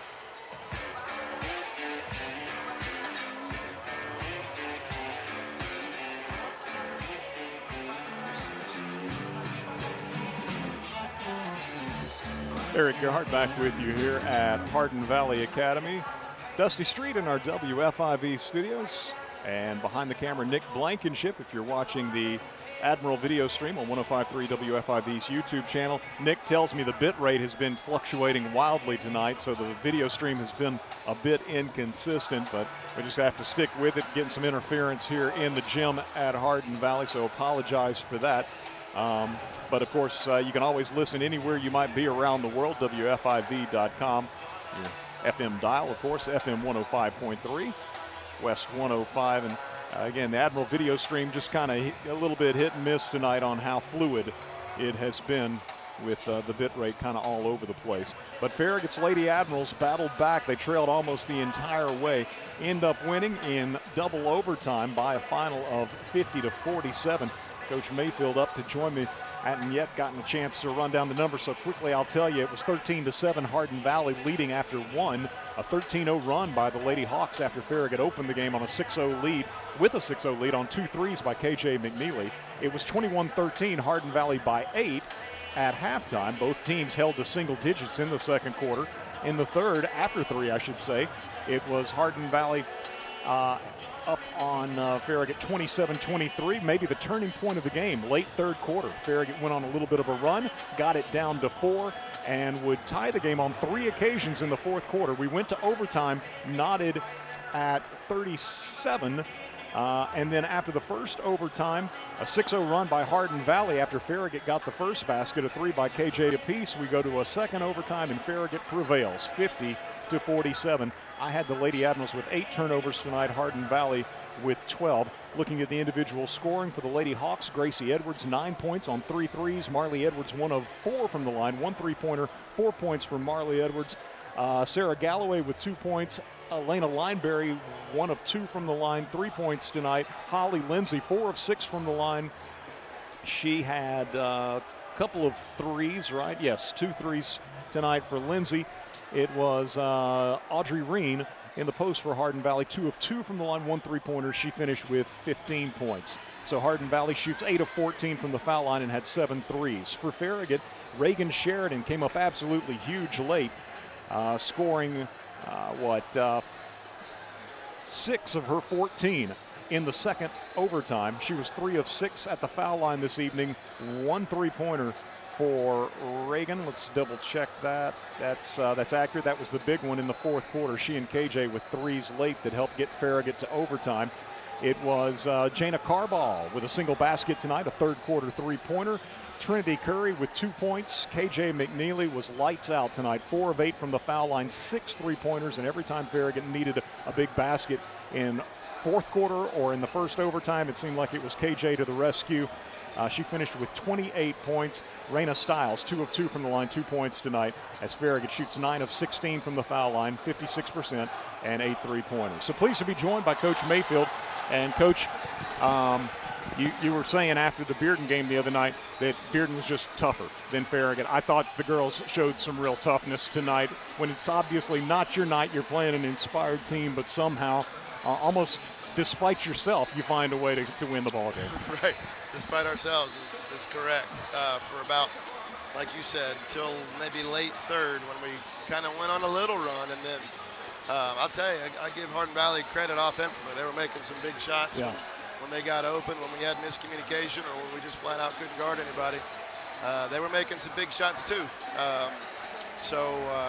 It's good to obviously dig that one out, and we can kind of lean on that one a little bit as, hey, when things aren't going well, it looked pretty bleak. It even looked bleak in the overtime, and then in the second overtime, it's like, all right, come on now. So, but KJ made some big shots, like you said. Reagan made a big shot. Jana's 3 was good because it was like 7 or 8 forever. And then Jana's 3 kind of cut it there to like whatever it was, 4 or 5. But yeah, so overall, not our best effort, but it was our best effort this year of toughing something like that out. We've done that before in some games. We just can't seem to get anything going. Tonight was the first time that we were able to kind of combat that. And so you got these big baskets, and as you say, Hardin Valley hit some big baskets too, but in the overtimes, some huge defensive plays. I mean, Lily Mullins just being pesky. Yeah. Anna Corum, when Lily got her 4th foul and you had to put Anna on the ball out top of the job that she did. Curry with a big block shot playing with 4 fouls. Trinity was really, really good there in the second half. We challenged her a little bit at halftime. She's a little bit like Kate, a little bit like, I guess, like our whole team. Just kind of sits back, kind of waits how the game goes. We'd like for her to have that mentality from the beginning. But yeah, she was a major factor. I think their post 34 had 11 points, I think, at halftime. Right. And you said I think she had 15. So right. And it was, Trinity can bother some people down there. And when she just pays attention to scouting report and turns around, box out, it's hard. It's tough to score over her. So Farragut rallies and wins it in 2 overtimes here tonight, 50-47, getting to 6-1 in district play. You look ahead to next week, to Friday night, and Farragut will be at home against Oak Ridge, another big district matchup. And Lady Wildcats, always a tough team, always a well-coached team. They were up 27 points going into the 4th quarter, I believe, here. Wow. Last Friday, yeah. So, in Hardin Valley, Oak Ridge plays its own. Hardin Valley, you can see how they can shoot and kind of got back into it. I think they still lost by like 10 or something. But, it'll pose some problems. We're actually, just so you know, too, we're looking at the weather or whatever, but we're going to make a decision by hopefully tomorrow around lunch. We may have to move that if we can get referees. We have to move it up to Thursday. Okay. Just because if the weather does half what it says it's supposed to do, right, we could be snowed in for a long time. So we're going to try to get that one under our belt before all that hits. Okay, appreciate that heads up. You know how it is, though, when they call for it, you never know. Yeah, exactly.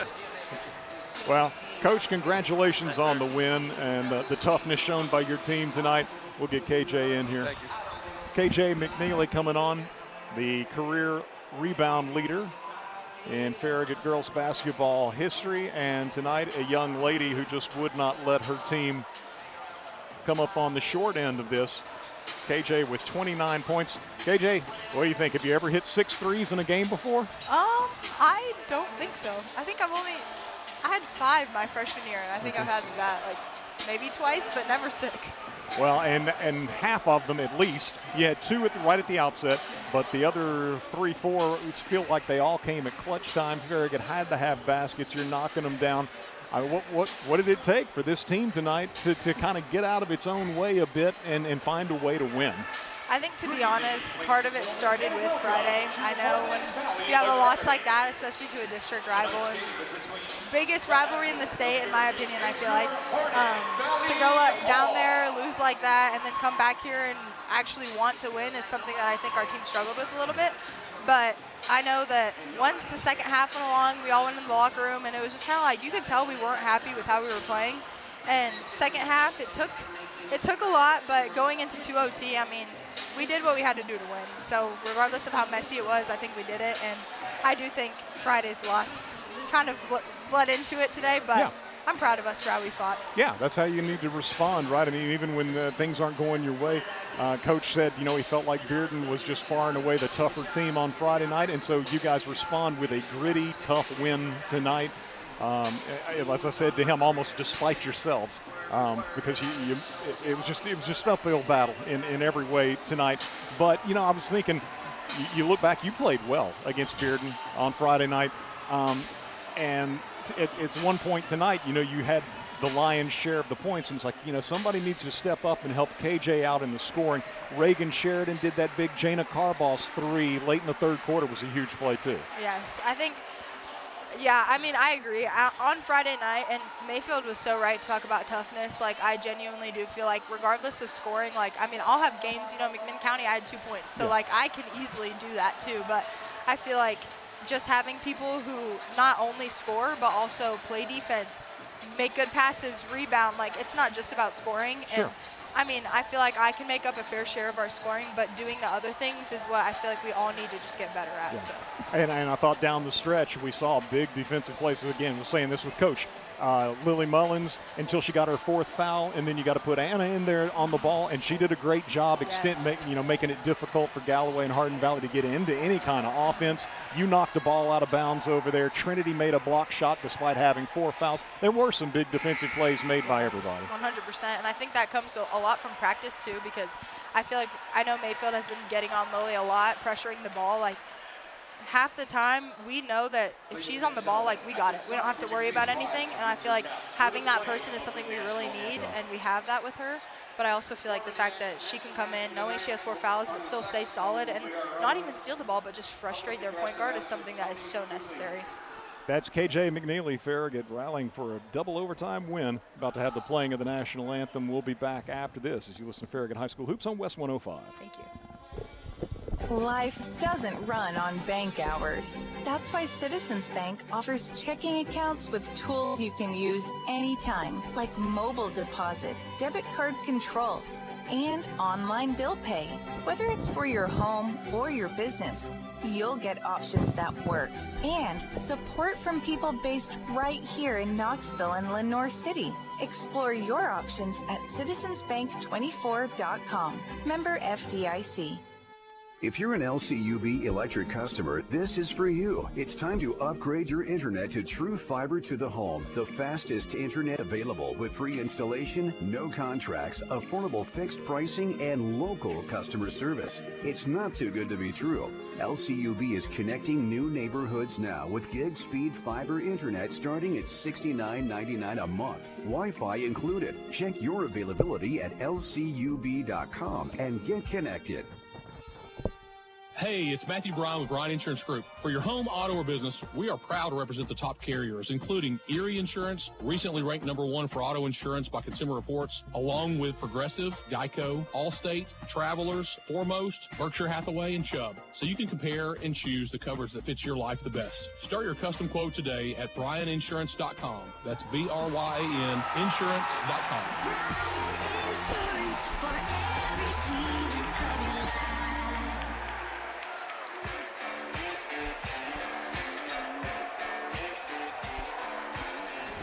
After a saxophone rendition of the national anthem here at Hardin Valley, we're set for the introduction of the starting lineups in our boys contest. The Lady Admirals victorious in double overtime, playing from behind almost the entire way. They win 50-47. Congratulations on a gutsy win tonight. If it wasn't always a thing of beauty, it was a gutsy win by Farragut as they improved to 13-8 overall, 6-1 in the district. Now boys set for action. And the Admirals in the Road Navy being introduced first. It'll be for Coach J.P. Burris, number 2, Dan Lanning. Number 10, Reed Vining. Number 11, Britton Lewis. Also number 20, Aiden Foshi. And rounding out the all-senior starting lineup for Coach Burris, number 23, Parker Lane. Farragut 14-7 overall, 4-2 in the district. Hardin Valley Academy.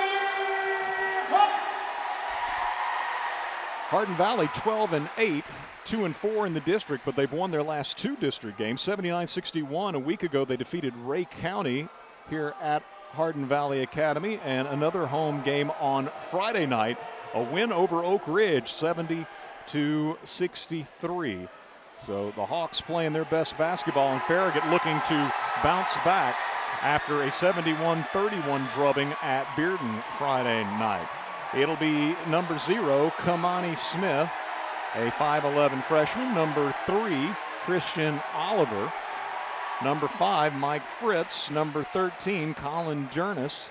And number 32, Jack Sparks. I'm not sure what happened to the introduction of the starting lineups, but I can't say that I missed it.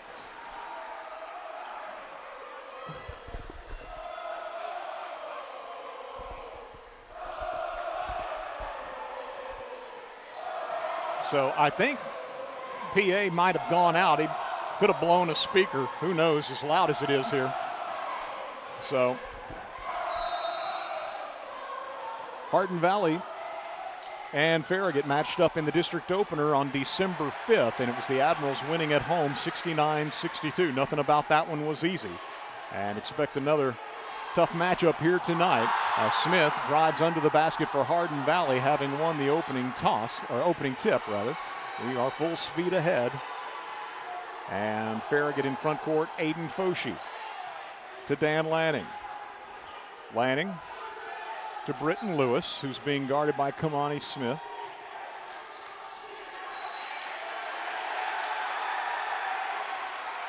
Make no mistake, no doubt about it. And this is Hardin Valley's game of the year. So the Admirals got to match that intensity. Reed Vining driving, baseline, deep under the basket. Tough shot. Got it up with the right hand, got it to go. Reverse layup of a sort by Reed Vining. And now the ball knocked loose in rear court from Smith, picked up by Parker Lane, missed at the rim. Britton Lewis knocked it loose. Now the ball knocked loose yet again, and Farragut double teaming Smith in rear court is going to pick up a foul. Dan Lanning assessed the foul. 2-0, Farragut leading. And a basket by Reed Vining.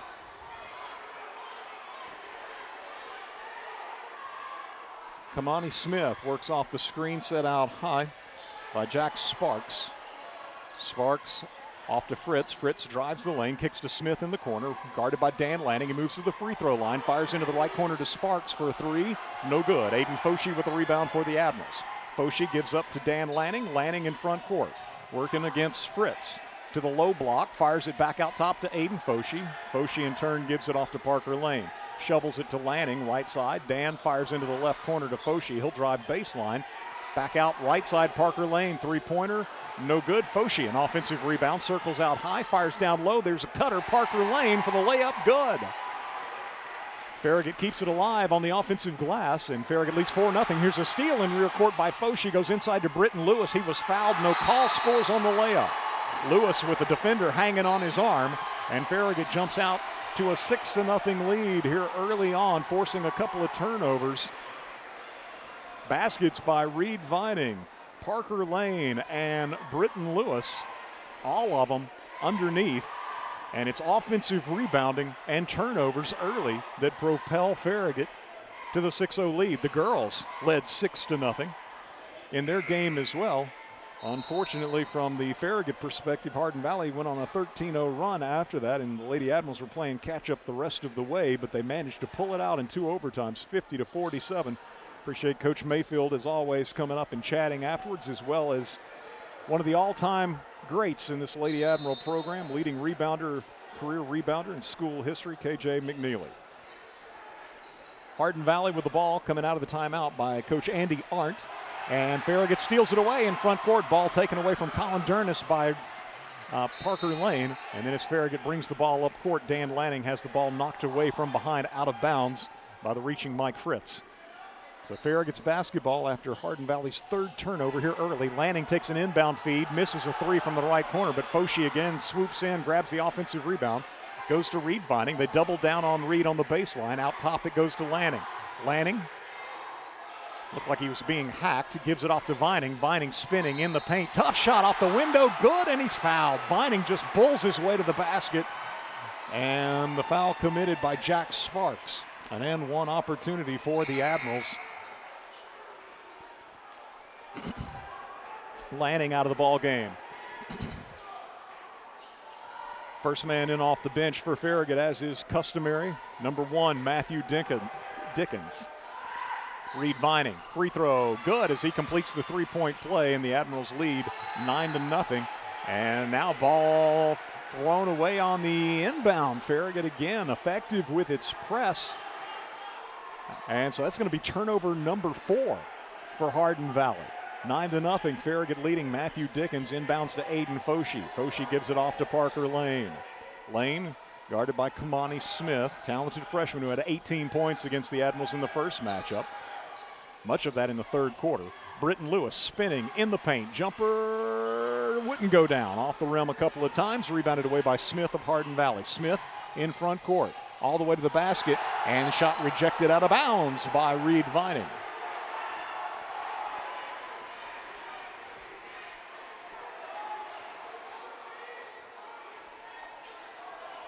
Inbound feed. Out top to Fritz. guarded by Britton Lewis. Smith, shot, right baseline is good over 2 Admiral defenders. Smith, the freshman, gets Hardin Valley on the board. So it's 9-2. Matthew Dickens in front court, harassed by Colin Dernis. Dickens to Reed Vining. Vining high post, back to the basket. Spins, up and under move with the right hand, scores on the scoop off the window. Reed's got 7. Very nice move in the post for Reed. Pass ahead for Hardin Valley into front court to Dernis for a 3. No good. Aiden Foshee with a rebound. Foshee fires ahead to Matthew Dickens. Dickens to Parker Lane to the cutter. That'll be Reed Vining, double teamed down low. Ball knocked away, tries to grab it back. Does so, and now it's knocked loose yet again. And the loose ball picked up by Jack Sparks. Farragut with its first turnover. 11-2, the Admirals leading as Smith trying to go right, headed off at the pass by Parker Lane. Gives it up to Sparks. Sparks in the paint, not looking to shoot against Vining. Releases the ball back out top to Fritz. Fritz ranges right, gives him the corner. Now back out top. 3-point attempt is good by Jack Sparks. So it'll be Britton Lewis inbounding. Comes into Aiden Foshee. Foshee back to Britton Lewis. Britton up the left side in front court. Down low, Reed Vining hesitates, now goes up with it. Almost might have walked there, but no call, and so Britton lays it up, or excuse me, Reed lays it up and in off the feed by Britton. He's got 9 points. Hardin Valley quickly in front court. Sparks will try a 3 from the right side. He is no good, and Reed Vining gets the deflection. Gives to Foshee. 13-5, the Admirals leading. 3:28 to go first quarter as Dickens gives to Lewis. He'll drive along the baseline, fires into the right corner to Parker Lane. 3-pointer, good! Wide open in the right corner. Parker Lane, Britton Lewis with the baseline drive and assist. 16-5, Farragut leading as Hardin Valley in front court with a 3-point attempt by Fritz. Short, Reed Vining grabs the miss. Foshee with the ball. Up the left side in front court, ahead to Vining. Vining straight to the basket, scores. Vining's got 11, and the Admirals with an 18-5 lead. Hardin Valley in front court, it's Smith. Top of the key, crossover, fires left corner. Sparks, 3-pointer, no good. Farragut with a rebound, Matthew Dickens. He was shoved in the back on the rebound, no foul call. Now Britton Lewis works around a defender all the way to the rim, shot no good. Reed Vining collects the miss, no good. How about Reed one more time? You bet. Reed Vining, a monster on the boards, has 13 first quarter points, and Farragut leads 20-5.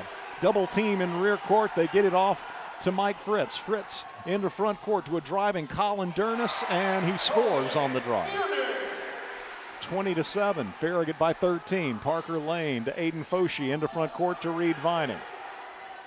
Britton Lewis down low, pushed in the back by Smith. Wheels, puts it off the window and scores. Britton with the basket. He's got 4. 22-7. Hardin Valley throws it away against the Farragut press. That'll be 5 turnovers for the Hawks as Farragut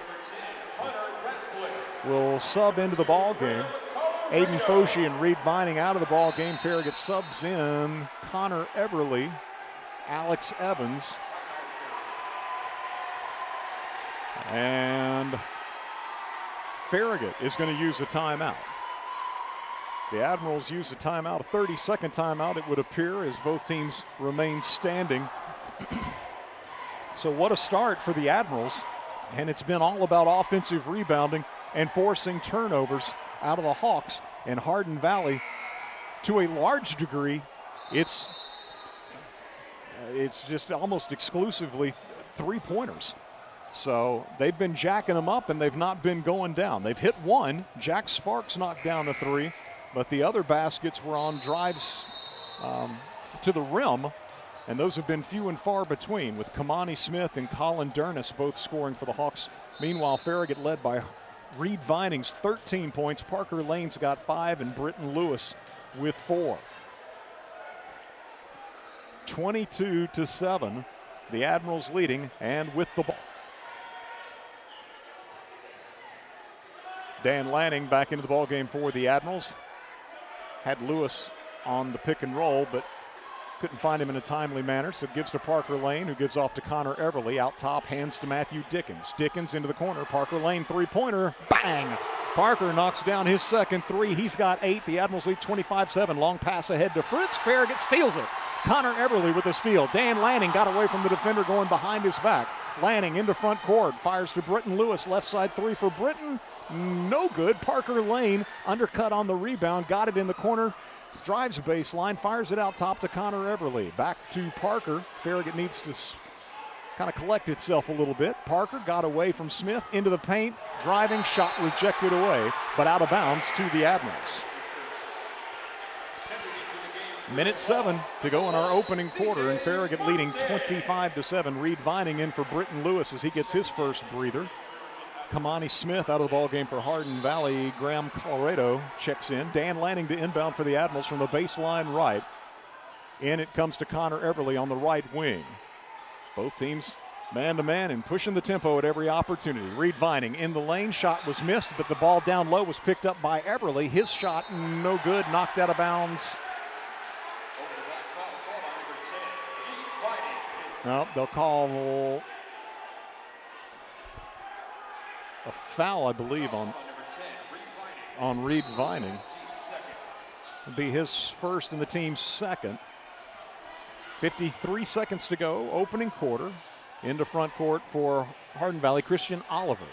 Oliver looks for the baseline cutter, C.J. Martin. Over on the right side, it'll go to Graham Colorado. Back left, three-point attempt from the corner is going to be good by Hunter Radcliffe. Well, I was hoping he'd blown a speaker, but apparently the battery just went dead in the wireless mic during the introduction of the starting lineups. That'll be a foul out top on C.J. Martin. 25-10. Farragut.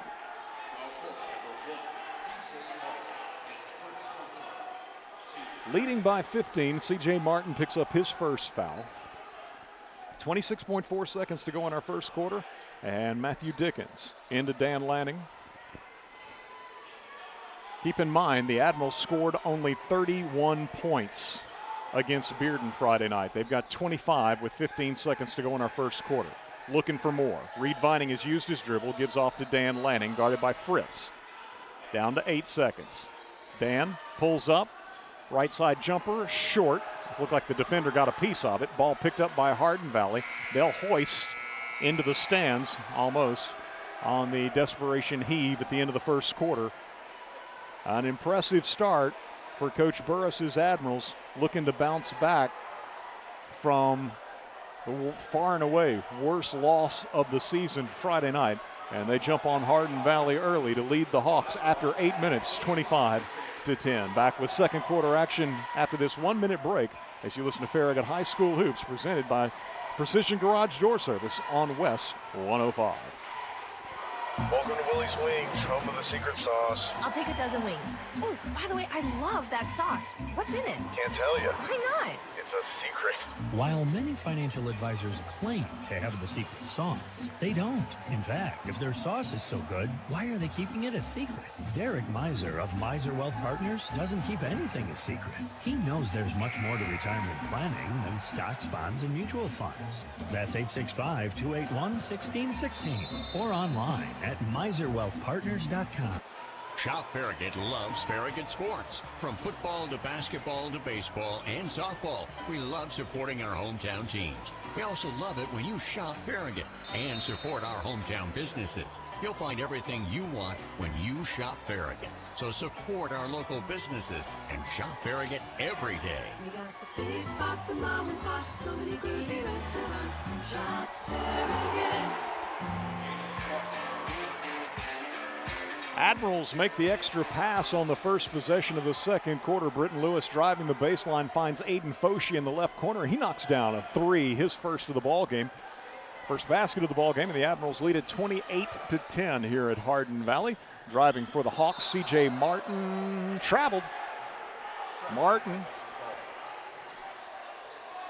crashing to the floor, traveled, hits his, that'll be the 7th turnover, for Hardin Valley. Farragut with just 1 turnover. Lewis nearly lost his dribble at midcourt, grabs it back, feeds Dan Lanning. Lanning, right side, Foshee, he'll try the right corner three.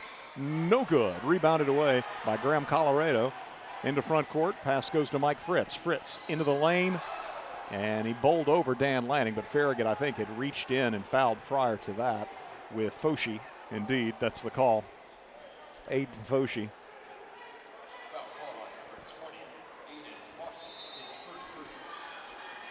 Picks up his first foul, and the Hawks inbound off the baseline to Hunter Ratcliffe, guarded by Parker Lane. Moves to the wing, now out top, gives the ball off to Fritz. Parker takes him on a switch. Fritz pushing off, moves to the baseline, and puts a shot up off the window. Good. Fritz with his first basket. Hawks on the board here in the second quarter. It's 28-12. Dan Lanning ahead to Britton Lewis. Lewis into front court, finds Foshi, left corner three, bang. Foshi's got two from that same spot in this second quarter, and Farragut leads 31-12. Hardin Valley in front court. That's driving in will be Fritz, and then firing the ball to no one in particular. Another turnover for the Hawks. It'll be their 8th.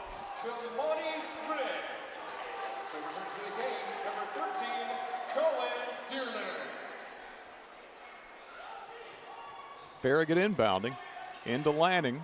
Lanning to Britton Lewis. Lanning got around the defender with the right hand at the rim. No good. Reed Vining with the putback. Vining picks up where he left off in the first quarter, owning the offensive glass. He's got 15 points and Farragut leads 33-12. That's got to be a charge. Dan Lanning takes the charge on the baseline drive by Mike Fritz. And another turnover for Hardin Valley as Fritz commits his first foul. And the 9th turnover for the Hawks.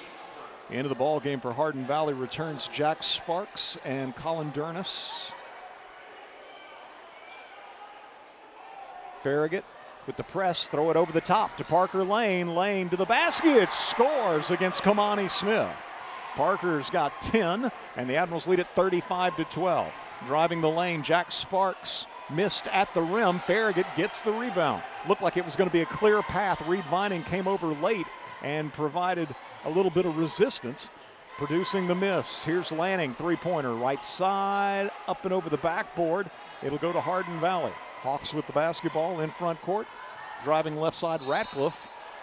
And whistle and a foul on Lanning.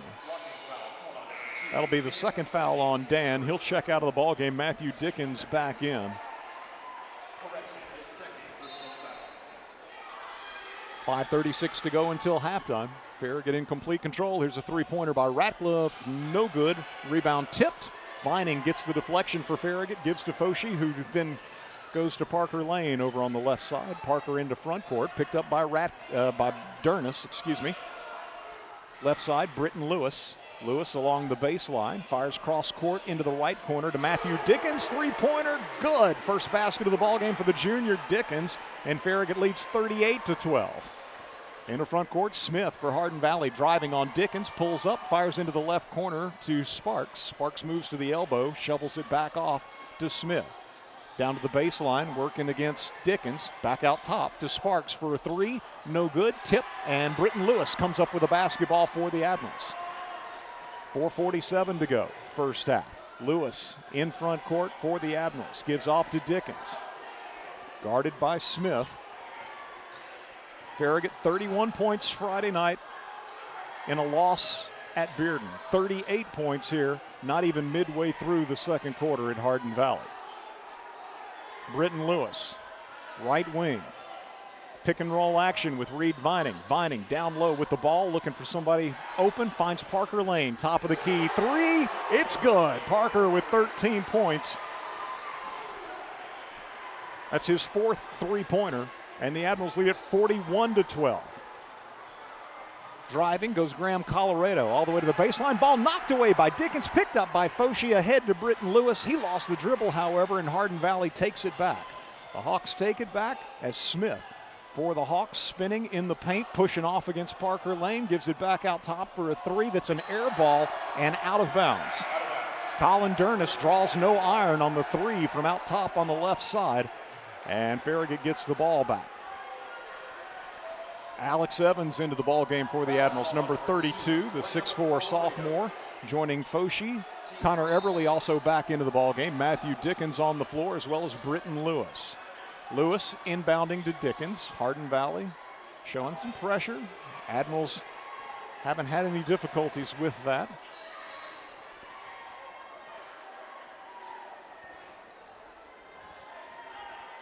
And away from the ball, Hardin Valley's Colorado whistled for a foul. Will be his second foul. The third on Hardin Valley this quarter. Farragut inbounds. Foshi open, left side three, too strong. And Hardin Valley will let it carry out of bounds.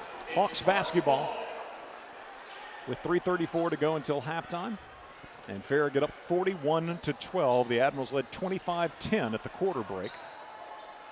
So it limited Hardin Valley to 2 points this first 4.5 minutes. They'll let fly with a three from out top. It is good. That's Christian Oliver for Hardin Valley, knocking down the top of the key three.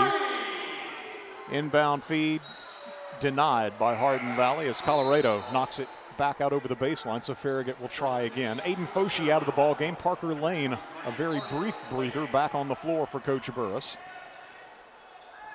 Britton Lewis inbounds to Matthew Dickens. Dickens working his way up court. Fouled by Christian Oliver. Be his first and the team fourth, so the Admirals shooting free throws the rest of the half.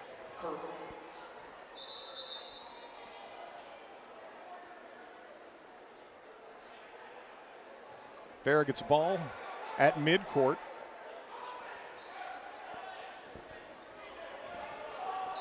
Actually, barely in front court. 41-15, the Admirals leading. C.J. Martin on Parker Lane. Hardin Valley going zone as Dickens over to Everly. Everly gives to Parker Lane in front of the Hardin Valley bench, and he'll be bumped and fouled. And so Farragut's going to shoot free throws with Parker Lane. Dernis picks up the foul. Will be his first. And Parker Lane, outstanding free throw shooter. First toss, good. 14 first half points for Parker. He had 17 in the first meeting with Hardin Valley. Held to just 7 points Friday night. Second toss, good. 15 for Parker, and Farragut leads at 43-15. Matthew Dickens, Connor Everly, Britton Lewis, Alex Evans, and Parker Lane on the floor for Coach Burris. As he sends to the scores table Wesley Jenkins, as well as Reed Vining. C.J. Martin off to Christian Oliver. Oliver for Hardin Valley, driving right side on Everly to the baseline, spinning on the block. Farragut doubles Alex Evans, blocks the shot. Ball's knocked loose. Great hustle by Everly. And Hardin Valley came up with a basketball. The Hawks look like they might have a numbers advantage, but Farragut recovers defensively. Into the lane goes Fritz. Fritz puts up a shot with the left hand and missed it by a mile. Farragut with a rebound. Dickens fires ahead to Everly, and we're going to have Everly crash into the floor as he collided with a Hawk. And that'll be a foul on Dernis, his second. And we'll send to the line Connor Everly. Well, I said at the outset, this is Hardin Valley's game of the year, playing Farragut at home. Packed student section. Public address announcer trying to mimic a Metallica concert. And the Admirals have answered the bell. 43-15. They lead it. Coming off an embarrassing loss Friday night, the Admirals have responded in a big-time way here in the first half against the Hawks. So at the line, Connor Everly looking to add his name to the scoring column, and the junior does so. Everly makes the free throw. He's got another one coming. Reed Vining and Wesley Jenkins check into the ball.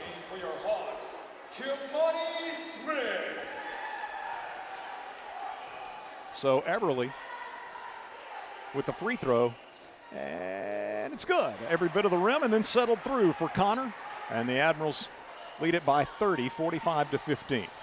Hardin Valley in front court. Kamani Smith got around Parker Lane, and a little dipsy-do, got the shot to go at the rim. Nice drive by Smith, who has 4 points. Parker double-teamed in rear court, gets the ball to midcourt to Britton Lewis. Now ahead to Wesley Jenkins. Jenkins underneath the Vining. Vining reverse layup against 2 defenders. Good. Vining's got 17. Farragut reestablishes the 30-point lead. Smith all the way to the basket, and Vining called for a foul. Shooting foul call on number 10, Reed Vining. So that'll be the second on Reed. 1:46 to go in our first half. Kamani Smith, talented freshman at the line, shooting a couple.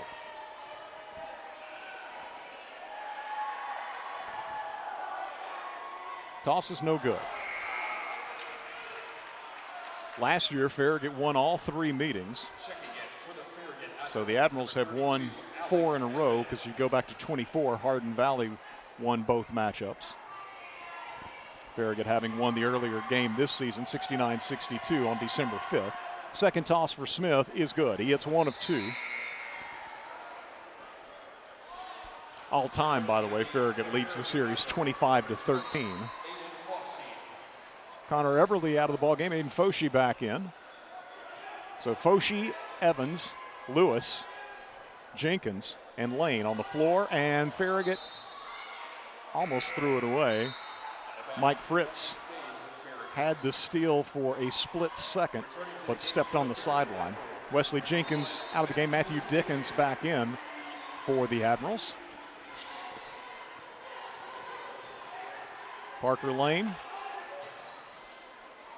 off to Britton Lewis. Left side in front of the Hardin Valley bench. Guarded there by Jack Sparks. Britton into the paint. Fires right side to Parker Lane. Good closeout by Hardin Valley Smith. Parker got away. Driving inside. No good. Put back by Alex Evans. No, but he was fouled. So Evans playing the role of Reed Vining on the offensive glass, with Reed out of the game with 2 fouls. And after Parker Lane's miss on the drive, Evans collects the rebound, was fouled, and will shoot a pair, the first of which is good. Ratcliffe back into the ball game for Hardin Valley, replacing Dernis. Second toss for Evans is no good. 1:11 to go in our first half. Into front court, Sparks for Hardin Valley with a pass to Oliver. Oliver, guarded by Foshee, moves to the free throw line, down the right side of the paint, and Foshee blocks his shot, but reached across the body to do so. And so 2 free throws coming for Hardin Valley sophomore Christian Oliver. Oliver with 3 points in the game, attempting his first free throw. Oliver with the toss, good. Oliver had 6 in the first meeting. I mentioned that Smith did most of his damage in the third quarter. He led Hardin Valley with 18 in the first meeting. Colin Dernis was in double figures with 10. Hunter Ratcliffe also in double figures with 11. Again, Farragut with a 69-62 win. Second free throw by Oliver, like the first, is good. Farragut over the top of the press to Dickens. Dickens on a breakaway, scores. Matthew Dickens with 5. Lewis, great pass on the inbound. 50-20, Farragut by 30. Smith to the basket with the left hand, missed. Lewis, the rebound, pushed in rear court. Picks up his dribble, fires to Dickens. Matthew Dickens in front court, left side pass goes to Parker Lane, gives it back to Matthew. Matthew lobs inside to Alex Evans, double team, finds Britton in the corner. He'll shoot the 3, no good. Rebounded away by Jack Sparks of Hardin Valley. 29 seconds to go in the half. Kamani Smith driving, step back on the baseline, left side, no good on that mid-range jumper. And then we've got a whistle and a foul on Parker, I think. Or maybe Alex Evans. 32, Alex Evans, not 23. Be his first. Heading to the line for the Hawks, Hunter Ratcliffe. Taking 2 shots. So Ratcliffe, a junior, 3-pointer to his credit in this first half, with his first free throw too strong, no good. Farragut in that first meeting with Hardin Valley was led by Reed Vining, who had 20 points. Parker Lane had 17. Dan Lanning with 9.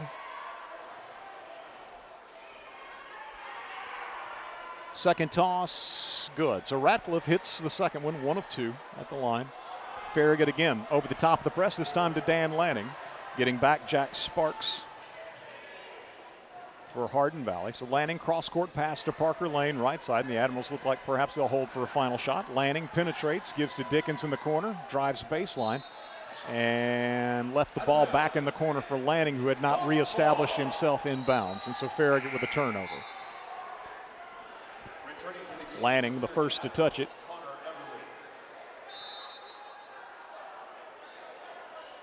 After having not, again, established himself back in bounds. Here's Hardin Valley in front court. Smith loses his dribble, picks it up on the baseline, shot up at the horn, no good. Big first half for the Admirals comes to a close. Farragut leading 50-21 as the Admirals put up 25 points in both the first and second quarters in building a 29-point halftime lead. We'll get a 2-minute break for our sponsors and return to take a look at the first half numbers as you listen to Farragut High School basketball presented by Precision Garage Door Service on West 105. Join the YMCA for a day of golf, fun, and giving back. Get your team together and hit the links at the YMCA Top Golf Tournament fundraiser on February 12th from 2 to 5 p.m. at Top Golf Knoxville. Whether you're a group of friends or a corporate team, this is the perfect opportunity for some team building, friendly competition, and supporting a great cause. All proceeds go directly toward providing scholarships for YMCA programs like swim lessons and team mentoring. Register your team today or become a sponsor at ymcaetn.org/events. That's ymcaetn.org/events. Whether you're cheering on the home team or building your dream home, David's Navy Carpet and Floors has you covered. From engineered hardwood to luxury vinyl, elegant porcelain to natural stone, David's has the winning design for every room and the championship team ready to help you score the perfect floor. Locally owned and proud to serve our communities from locations in Farragut, Maryville, and Pigeon Forge. Visit David's Abbey Carpet and Floors in-store or online today, where the Admirals shop for floors. Leaky pipes. Oh no! Toilets clogged. Oh crap! Don't freak out. Just call us. Problem solved. Okay. No job too big. No job too small. Oh great. Repairs, installs, relax. We do it all.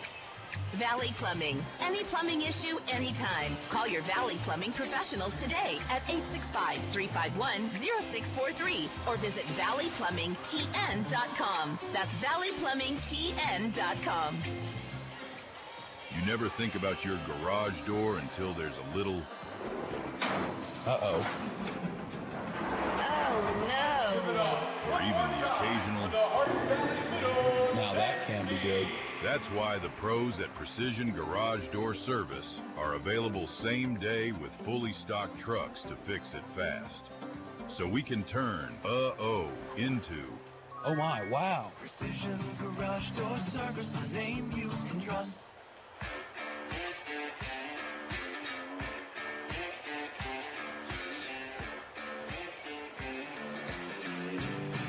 Eric Garrett back with you here at Hardin Valley Academy. Dusty Street, our producer in the WFIV studios, and behind the camera, Nick Blankenship. If you're watching the 105.3 WFIV video stream, that's Admiral Stream on YouTube.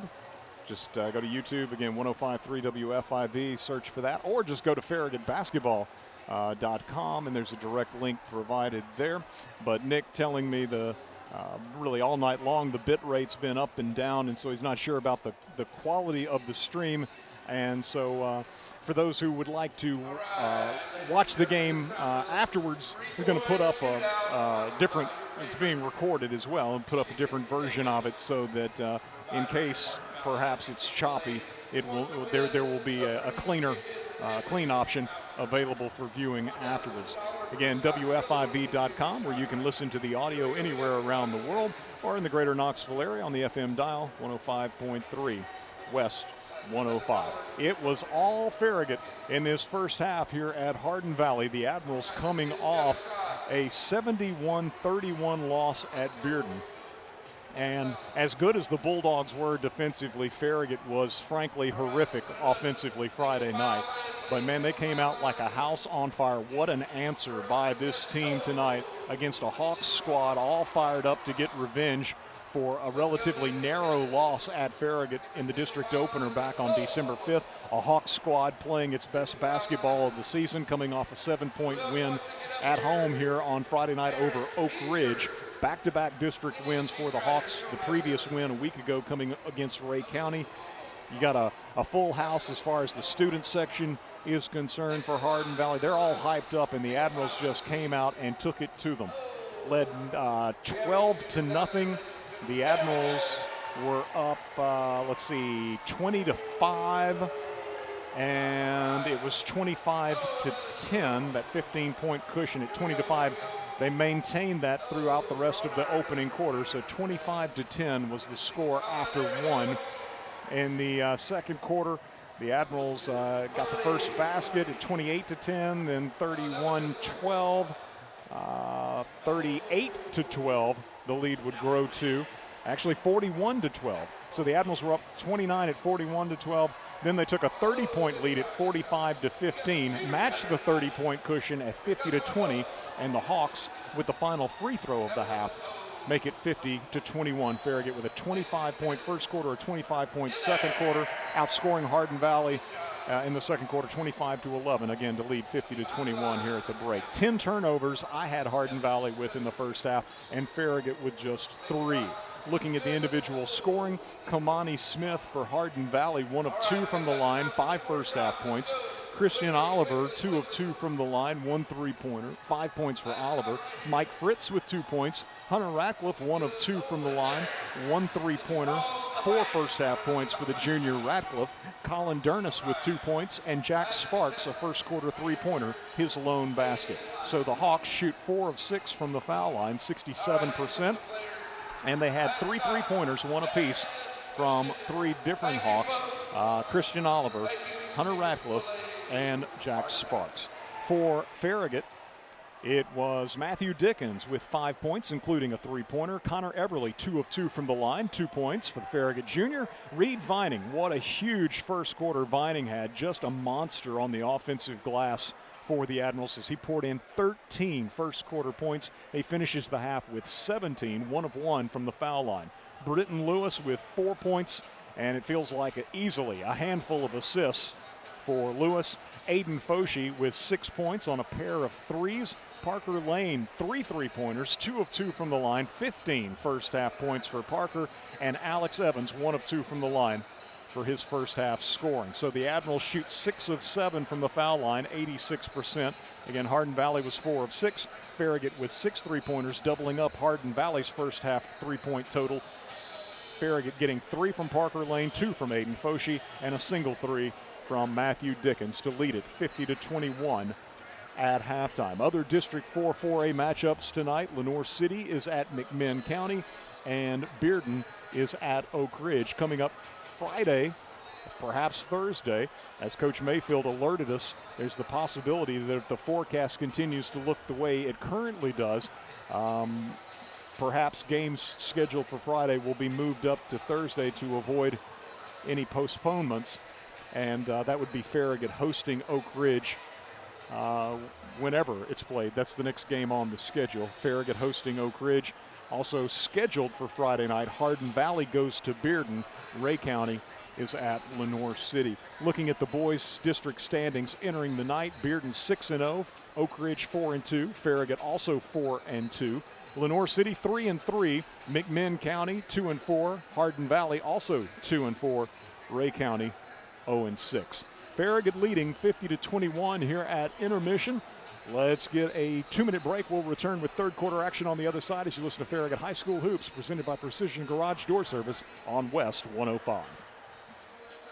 Where do you go for shrimp straight from the Gulf, wild salmon, and the best clam chowder in the South? The Shrimp Dock, Knoxville's premier fresh seafood market. The Shrimp Dock has fish delivered from the Atlantic, Pacific, and Gulf multiple times per week.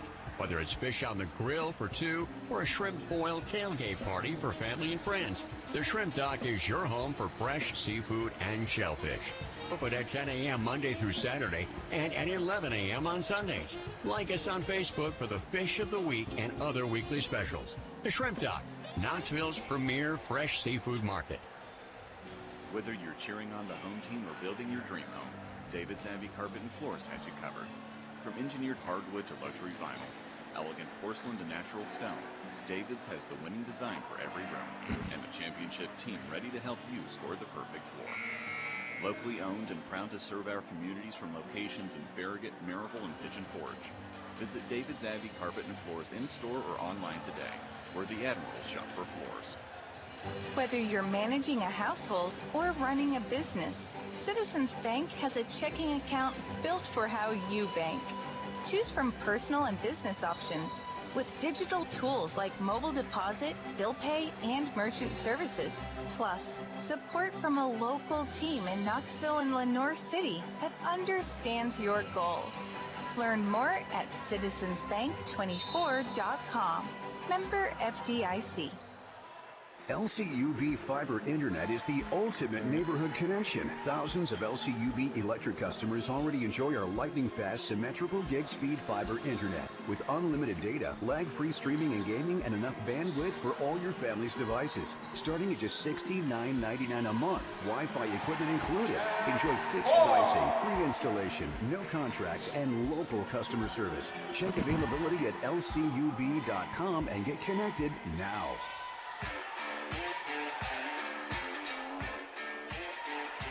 Underway, third quarter, and Hardin Valley scores on a missed three. Sparks got his own miss, scored on a stick back. Then Reed Vining answers at the other end for the Admirals. Now Vining tears away a defensive rebound after a miss inside by Colin Durness of Hardin Valley. And in front court, it's Aiden Foshee firing left side, stolen away. Stolen by Mike Fritz. Farragut with a turnover in the front court for the Hawks. Three-pointer put up by Oliver. Strange-looking shot.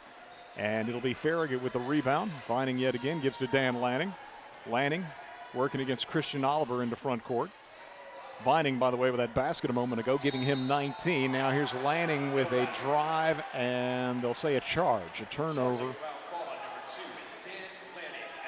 So Farragut with two turnovers right out of the gates here in the third quarter after turning the ball over only 3 times despite the frantic pace of the first half. 52-23.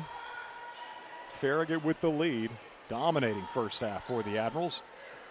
Same starting 5 here in the second half as Farragut put on the floor to begin the ball game. All seniors. Driving, right side shot, miss by Hardin Valley's Mike Fritz. And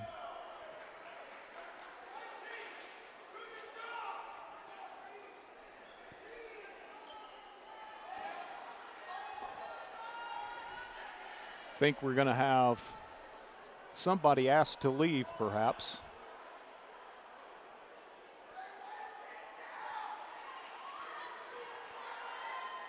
Play stopped momentarily, and the official consults with Farragut Athletic Director, Coach Donald Dodgen. So there's somebody maybe asked to go. Farragut in front court. Dan Lanning fires into the left corner to Aiden Foshee, onto the wing to Parker Lane. Parker driving, leaves it off with Reed Vining, who lays it up and in. Parker Lane with the assist, Reed Vining with the basket. He's got 21. Farragut leads by 31, 54-23, all the way to the basket right side. It's Smith. Underhands it up high off the glass, and it's good. Kamani Smith has 7, and then Smith nearly had the steal on the inbound, but was standing on the baseline. So Hardin Valley sees Britton Lewis throw it into front court. Reed Vining goes up against 2 defenders and takes it down, gives it back to Britton. Britton driving, kicks it back out to Foshee. Foshee right wing to Parker Lane. Parker to Aiden Foshee in the right corner. Aiden drives baseline, finds Dan Lanning wide open, left side 3, no good. Rebounded away by Mike Fritz of Hardin Valley, ahead to Oliver. Oliver to Fritz, all the way to the basket. Shot goes. Fritz with his second basket of the ball game, and it's 54-27. The Admirals in front court. Parker Lane, three-pointer, right wing, good. I think that was again Lewis on the assist as Parker Lane knocks down his fourth three of the ball game. 18 points for Parker, and the Admirals lead it 57-27 with 5:26 to play. And Coach Burris going to use a full timeout. J.P. Burris, I believe, season number 4 at the helm, assisted by Adam Jenkins, Corey Johnson, and Randy Schwarzentrooper. Hardin Valley, coached by Andy Arndt. He's assisted by Austin Duncan, Matt Cox, Jefferson Holt, and Chris Martin. 57-27. The Admirals leading with 5:26 to go in our third quarter. 30-second break for our sponsors. We'll return with more as you listen to Farragut High School Hoops on West 105.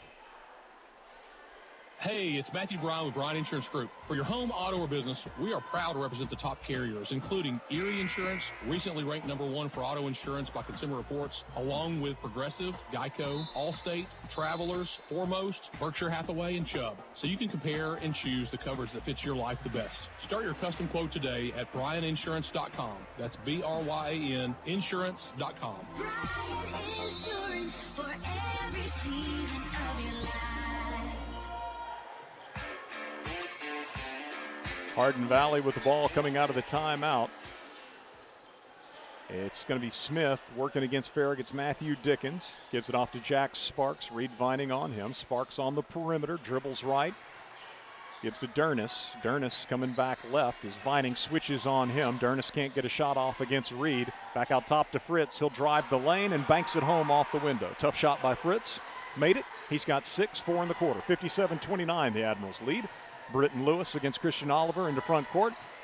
Firing left side, and Hardin Valley steals it away. Fritz with the steal. Farragut's Dickens trying to take it back, and a whistle and a foul. So the Admirals commit the foul, trying to get it back after committing their third turnover this quarter and 6th of the game.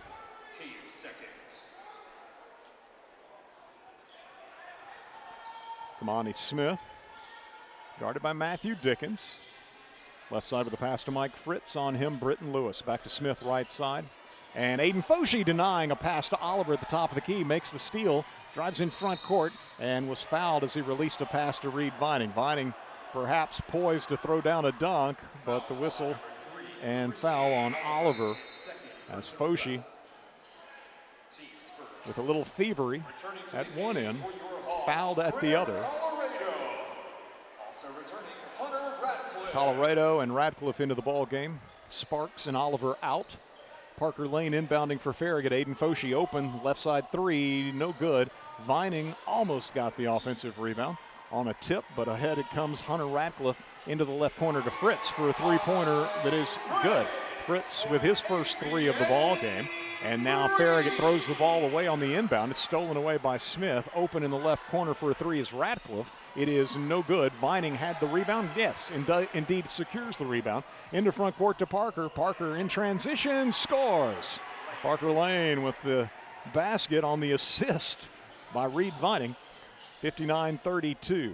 Driving Colorado for Hardin Valley. Shut down on the left block. Fires it back out top to Dernis.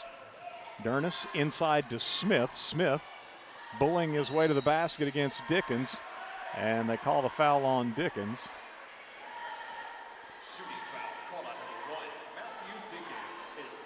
Be the second foul on Matthew. Heading to the line for the Hawks, Kamani Smith to shoot a couple. He's 1 of 2 from the line tonight. Smith with a toss, no good. Mike Fritz with 7 points this quarter for Hardin Valley. Kamani Smith with the other 2 for Farragut. Reed Vining's got 4, and Parker Lane has 5. Admirals get Dickens out of the game. Let's see. Second toss for Smith is good, giving him 8 on the night. 59-33 Farragut. Britton Lewis to Dan Lanning. Lanning in front court, penetrates, leaves it off with Vining on the left block. They double team him. Wrestles the ball away, gives to Foshi. Foshi fires into the corner to Lanning. Lanning, beautiful baseline drive, pirouettes and kisses it off the glass with the perfect English with the left hand. 61-33. Three-pointer for Hardin Valley, out top, no good. Smith, the rebound, put back, no good. A third try by Colorado is good. Colorado with his first basket. That bucket a moment ago by Lanning was his first. It's 61-35. Favor of the Admirals. Aiden Foshi in front court takes a pass from Lanning, finds a wide open Parker Lane. Three-pointer, no good. Parker got his own miss. Missed at the rim on the follow, and Hardin Valley comes away with it. Hawks in front court. It's Fritz driving on Lewis. Puts a shot up, no good. Lanning, the rebound, fires it ahead. Parker Lane all by his lonesome with an uncontested layup at the other end. Parker's got 22, and Farragut's going to use a timeout with 2:40 to play in our third quarter, and the Admirals leading 63-35. So Coach Burris with a 30-second timeout. I think that leaves Farragut with 2 full timeouts. 2:40 to play in the third, 63-35. Coming up Saturday, February 7th at 5 o'clock in the school commons, it'll be the 14th annual Farragut High School Athletic Hall of Fame banquet. The event again catered by Brown Bag. Individual tickets are $40 each or $300 for a table of 8. This year's honorees include Coach Eddie Courtney, former student athletes Drew Burnett, Harrison Eldridge, Katie Green, Anna Miller, Cole Strange, James Thomas, Bailey Williams, and Sarah Yeager. The Service Award inductees will be Michelle Brosette and Richard Huff, so make plans to attend the 14th annual Farragut High School Athletics Hall of Fame banquet Saturday, February 7th in the school commons at 5 o'clock. Hardin Valley with the basketball coming out of the timeout. Oliver double teamed on the right baseline, gives it back out on the perimeter for a three-point attempt, no good by Colorado. Rebound by Foshi, surrounded by Hawks, and the ball knocked out of bounds. Out of bounds, it's Hawks basketball. They call that out of bounds off of Farragut. And so Oliver inbounds to Colorado, left elbow, gives it up to Fritz, top of the key. Britton Lewis on him. Left side to Oliver, and Farragut reaches from behind trying to punch the dribble away, but the official says that Aiden Foshi committed a foul in doing so. Aiden Foshi, his third personal foul. Team's third. Returning to the game for the Farragut Admirals. Third foul for Foshi. Hardin Valley inbounding off the baseline to Oliver. Can't get a shot off against Dan Lanning. Now tries a three, right wing, no good. Reed Vining the rebound, clubbed on the arm, held on the arm, and finally fouled. Well, finally the foul called. And it'll be Colorado picking it up. Foul call on number 2, Graham Colorado. 63-35, the Admirals leading here at Hardin Valley with 1:59 to go in our third quarter. There's been a mass exodus of the Hardin Valley student section. They decided not to stick around and see this one to its conclusion. Lanning in front court. Off to Lewis, wasn't expecting the pass. Farragut commits a turnover. Hardin Valley's Fritz all the way to the basket and lost a handle on it on the way up with the shot, but Britton Lewis landed in his waiting hands. So Hardin Valley will keep it.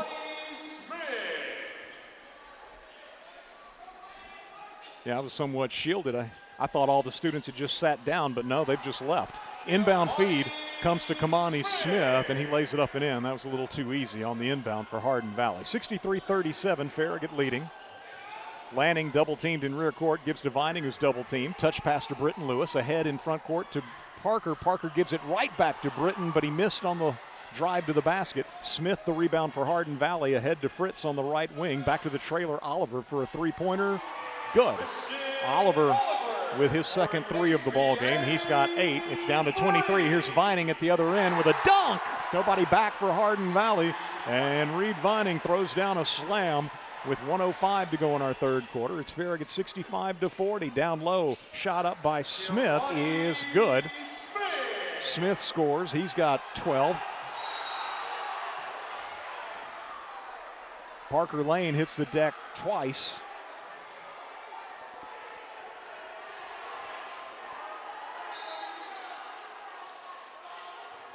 And no foul called on either occasion. So Oliver guarding Lane. Not given a foul. 65-42. Farragut with the lead and the ball. Connor Everly in for Matthew Dickens with 54 seconds to go in our third quarter. Hardin Valley pressing as they have throughout. Lewis inbounding to Parker Lane. Back to Britton. Picked up by Kamani Smith to Parker Lane in rear court. He's guarded by Oliver. Here comes the double team. Parker lost the ball. It's picked off by Oliver. So the Admirals with their 5th turnover this quarter, trying to get it back and instead fouling Smith on the baseline.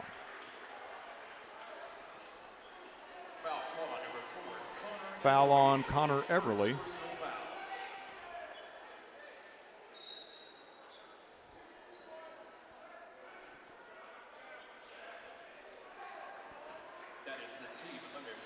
And they're going to say that's team foul number 5 on Farragut as they change that on the scoreboard. So now it'll be Kamani Smith as a result shooting the bonus.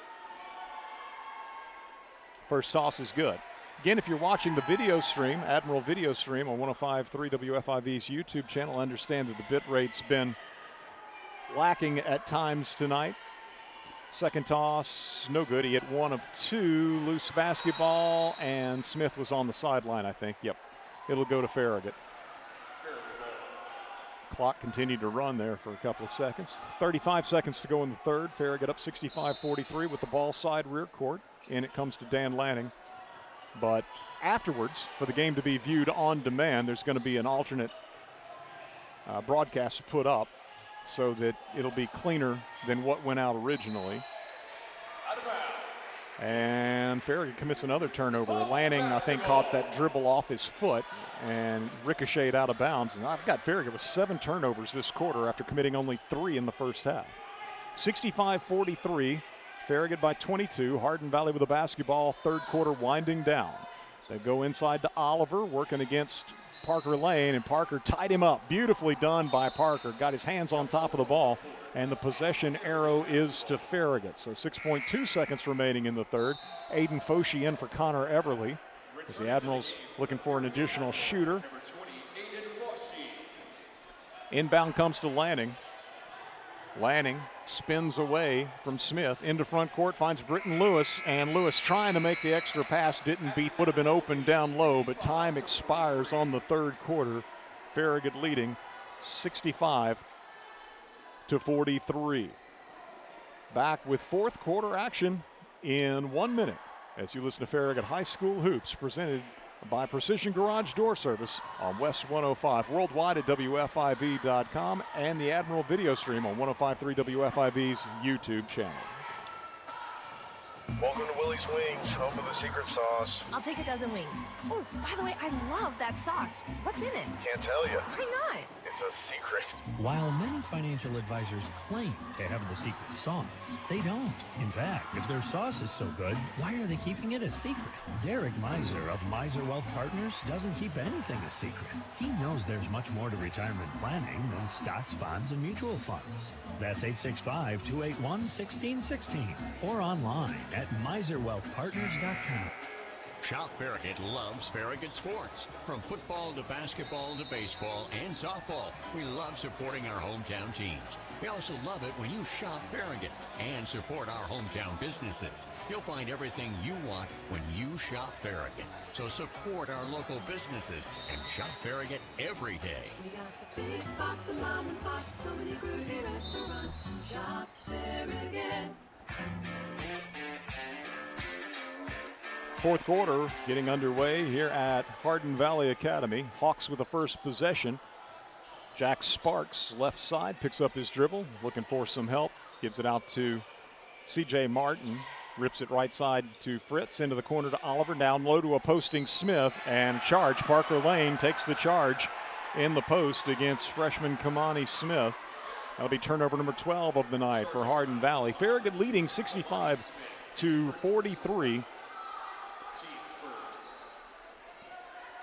I would say 85 to 90% of the Hardin Valley student section has left the building. Driving the right baseline, Reed Vining. And we got a whistle and a foul. against Smith. Be his second. Contrast that stick-to-itiveness. Here's Parker getting it back. Three-pointer. Good. Parker inbounded to Reed Vining. Got it back in the corner and knocks down the three. He's got 25. But compare Farragut's student section on Friday night when the Admirals were getting blown out. They stuck around. Kamani Smith with a jumper from the free throw line. It is good. 15 points for Smith. Farragut leads 68-45. Britton Lewis in front court. Right corner pass goes to Parker Lane. Back to Lanning. Dan Lanning comes left. Inside to Vining. Vining to Britton Lewis in the corner. He'll drive baseline. Feeds Lanning. Lanning back on the right wing to Parker Lane. Coach Burris has just reset it. Lanning lobs to Vining, and Vining double team. Ball out of bounds off of Hardin Valley's C.J. Martin, who was fronting Vining in the post. Back into the ball game, Colin Dernis for Hardin Valley, as well as Hunter Ratcliffe. Parker into Britton Lewis in the right corner. Lewis driving baseline against Hardin Valley's Mike Fritz. Circles back to the wing, gives to Vining, now cutting along the baseline. Lewis takes the pass, gives to Foshee in the left corner. Three-pointer by Aiden is good. That is three three-pointers tonight from Foshee from the left corner. And the Admirals lead at 71-45. Inside, Smith comes open. Good entry feed from Smarks, and Smith lays it up and in. Smith's got 17. Farragut's Lanning in front court. Leaves it off with Reed Vining. Shot up with the right hand in front. Good by Reed. Reed's got 25 tonight. He and Parker Lane, 25 points apiece as the Admirals lead at 73-47. Hardin Valley's Dernis to the right baseline. Whistle sounds and a foul on Farragut's Foshee.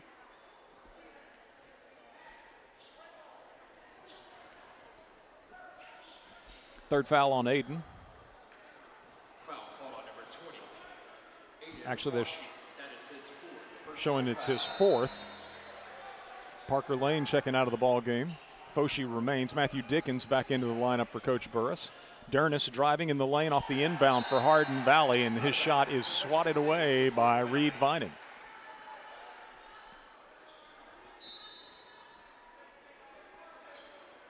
Smith inbounding, left corner three for Fritz is good. Fritz has heated it up here in the second half for the Hawks. That's his second three. He's got 12 points, 10 since halftime. And Hardin Valley using a timeout with 5:35 to play, and the Admirals leading 73-50. Other girls' scores tonight. Well, first, the Lady Admirals were victorious, gutted one out tonight.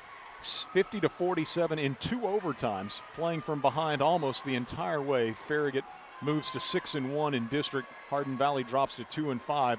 Tremendous effort by the Lady Hawks in defeat. Lenoir City tonight wins at McMinn County 51-45. So the Lady Panthers move to 4-3 in the district. McMinn County drops to 1-6, and Bearden at Oak Ridge won 60-20.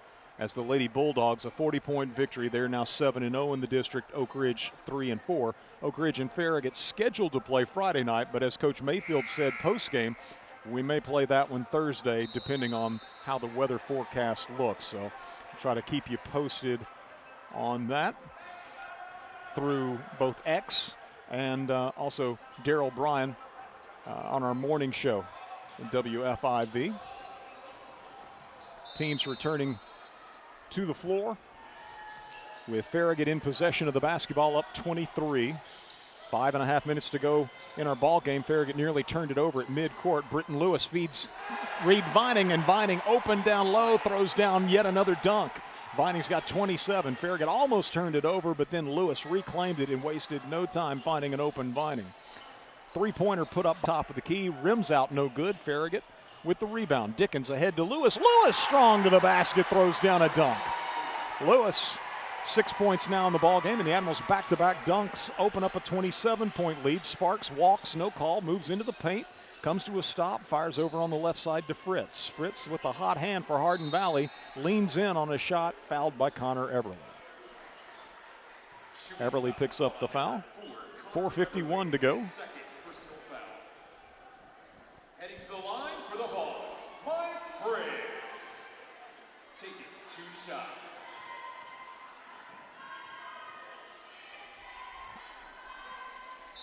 Well, as best I can count, 19 students have stuck around for Hardin Valley, so kudos to those young people for supporting their team regardless of the outcome.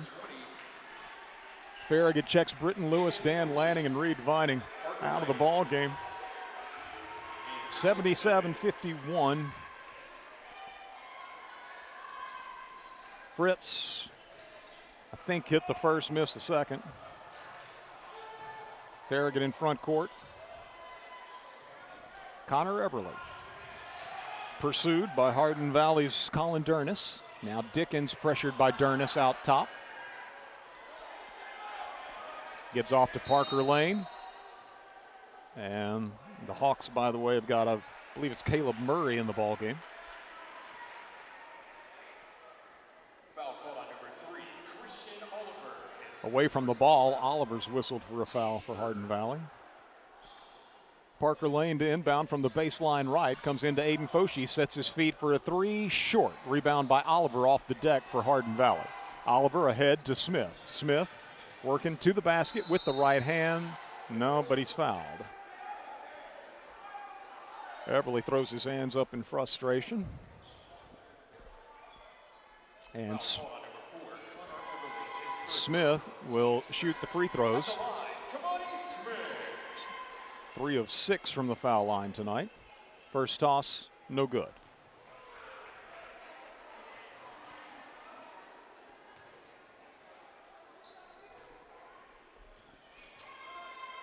Smith, leading scorer for the Hawks, good on the second toss, so he continues to hit 1 of 2 each trip. He's got 18. 77-52, Farragut by 25 as Dickens double teamed in rear court.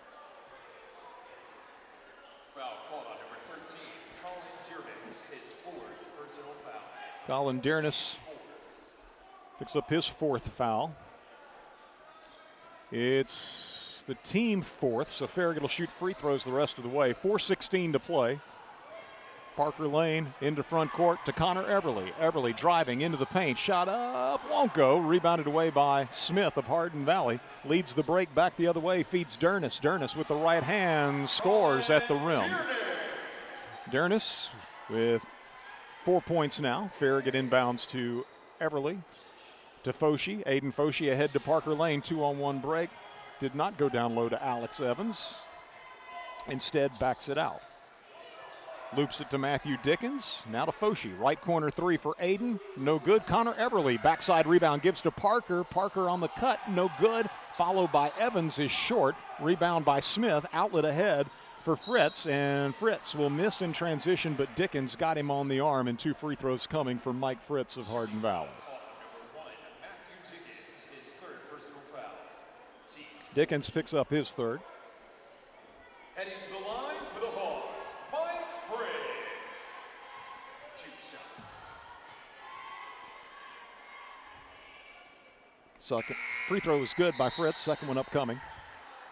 Britton Lewis and returning to the game for the Farragut Admirals, Reed Vining in for Aiden Foshee and Alex Evans.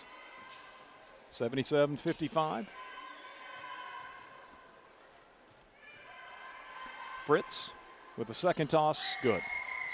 Hit them both. 15 points for the sophomore Fritz. Inbound to Everly, being pressured on a double team. Nearly threw it away, but Dickens saves it. Gives to Britton Lewis. Ahead to Reed Vining. Nope, Farragut threw it away.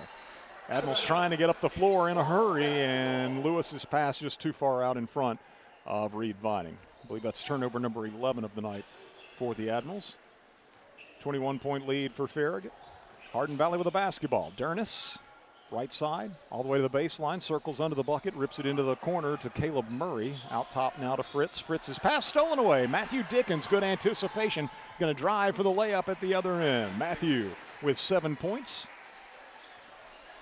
Farragut leads by 23. Inside, it'll be Oliver taking a pass down low. Vining comes over, swats his shot out of bounds, but Parker Lane called for a foul. So Christian Oliver, 2 of 2 from the line tonight, 8 points for the Hardin Valley sophomore. He'll shoot a pair. First toss is good.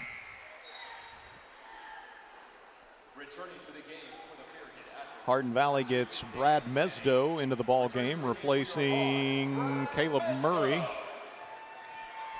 While Oliver back to the line and hits them both. 10 points tonight for Oliver. Farragut inbounds to Dan Lanning. Oliver chasing as Lanning brings it in front court, leaves it off with Vining. Vining, ball knocked away from behind, out of bounds. Oliver knocked it loose. 2:44 to go. Parker Lane into Reed Vining. Vining along the baseline, reverses and throws down yet another one.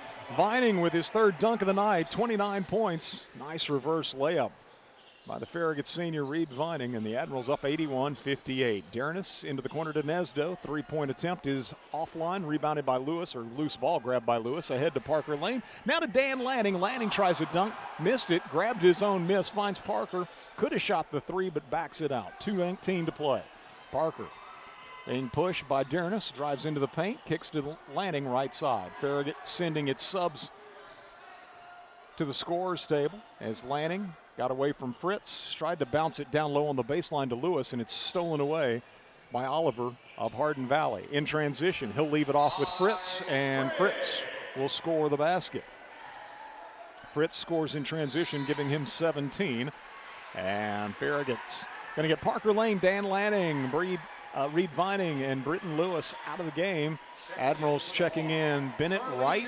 Alex Evans returns to the floor. Matthew Dickens still out there. Wesley Jenkins, and inbounding for Farragut will be Braden Atwell. Comes into Dickens. Dickens into front court for the Admirals. Fires right side. Bennett Wright gives it up to Braden Atwell. Atwell in turn to Wesley Jenkins as he dribbles right. Guarded by the way, Hardin Valley's David Long, seeing his first action. Here's a three-pointer, top of the key, no good by Farragut's Bennett Wright. Rebounded away by C.J. Martin. Martin in front court for the Hawks. To Connor Mays. Martin gets it back left side, working against Dickens. Fires it out top to Caleb Murray. Martin. I don't have a 15 on my Hardin Valley roster. Right side three put up by C.J. Martin will be no good. Weak side rebound by Hardin Valley. Looked like they were over the back of Evans. Out top with the basketball. Mays into the lane, hops, skips, jumps, and apparently was fouled.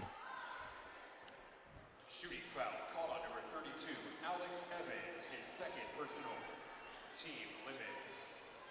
Well, he looked like he did a hopscotch before he ever got the shot up. But they'll call the foul on Farragut, and so Connor Mays, an opportunity at the line to add his name to the scoring column, and he does so.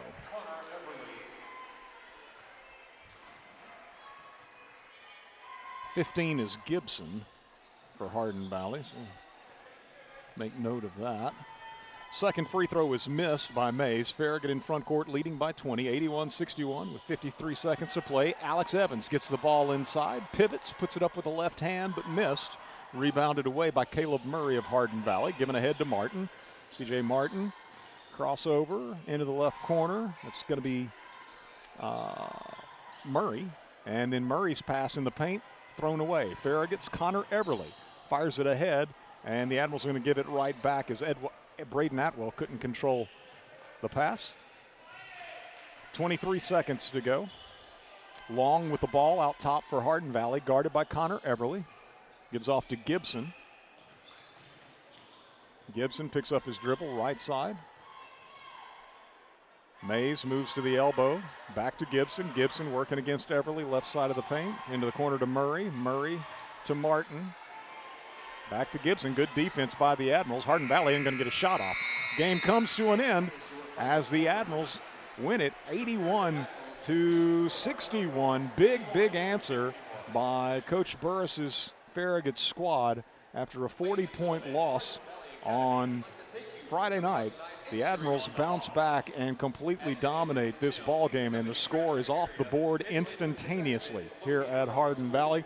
That score came down almost as quick as the student section left the building this evening, as Farragut wins it 81-61, 15-7 overall, 5-2 in the district. Hardin Valley drops to 12-9 overall, 2-5 in district play. The Hawks will be they're scheduled, again, some weather that we're going to be keeping an eye on, but the Friday night schedule is for Hardin Valley to be at Bearden. Farragut's supposed to be at home Friday night against Oak Ridge. As Coach Mayfield told us earlier, they might move some of those Friday games, or all of those Friday games, up to Thursday to avoid any potential postponements. So Farragut with the victory, and the Admirals took control at the outset, scoring 25 in the first, 25 more in the second. They led it at halftime 50-21, and the Admirals cruised to an 81-61 victory here at Hardin Valley this evening. We'll get a 3-minute break and return to look at all the final numbers on the other side as you listen to Farragut High School Hoops on West 105. WFIV 105.3 FM, Loudon, Farragut, Lenore City. You're listening to West 105. Where do you go for shrimp straight from the Gulf, wild salmon, and the best clam chowder in the South? The Shrimp Dock, Knoxville's premier fresh seafood market. The Shrimp Dock has fish delivered from the Atlantic, Pacific, and Gulf multiple times per week. Whether it's fish on the grill for two or a shrimp boil tailgate party for family and friends, the Shrimp Dock is your home for fresh seafood and shellfish. Open at 10 a.m. Monday through Saturday and at 11 a.m. on Sundays. Like us on Facebook for the Fish of the Week and other weekly specials. The Shrimp Dock, Knoxville's premier fresh seafood market. Whether you're cheering on the home team or building your dream home, David's Abbey Carpet and Floors has you covered. From engineered hardwood to luxury vinyl, elegant porcelain to natural stone, David's has the winning design for every room and the championship team ready to help you score the perfect floor. Locally owned and proud to serve our communities from locations in Farragut, Maryville, and Pigeon Forge. Visit David's Abbey Carpet and Floors in-store or online today, where the Admirals shop for floors. Looking for a mortgage that fits your needs? At Hearthside Bank, we offer a variety of mortgage solutions to help you get into your dream home. Whether you're a first-time home buyer or refinancing, our team is here to guide you every step of the way. With competitive rates, personalized service, and flexible terms, we have the right mortgage for you.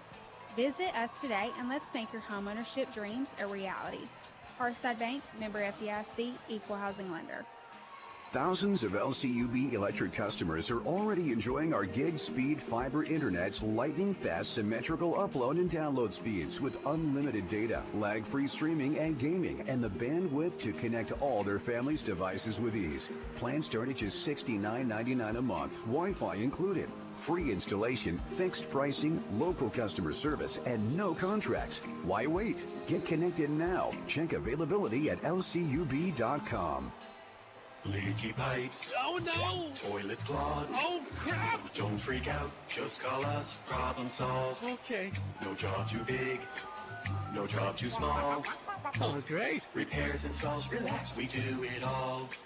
Valley Plumbing. Any plumbing issue, anytime. Call your Valley Plumbing professionals today at 865-351-0643 or visit valleyplumbingtn.com. That's valleyplumbingtn.com. You never think about your garage door until there's a little... Uh-oh. Oh, no. Or even the occasional... Now that can be good. That's why the pros at Precision Garage Door Service are available same day with fully stocked trucks to fix it fast. So we can turn into... Oh my, wow. Precision Garage Door Service, the name you can trust.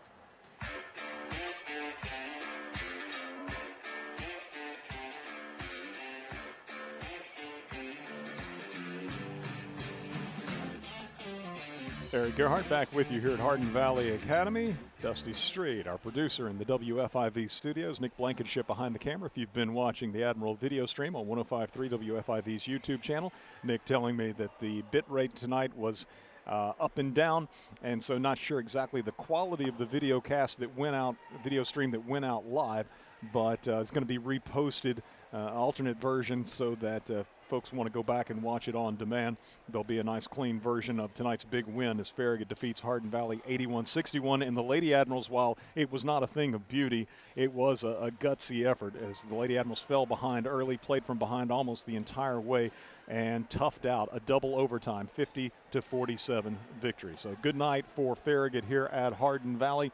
The Admirals jumped all over the Hawks, leading 25-10 at the end of the first quarter. What an answer, a response after being held to 31 points at Bearden on Friday night. And again, kudos to the Farragut students Friday night who saw a couple of blowouts of their teams, but they stuck around till the bitter end.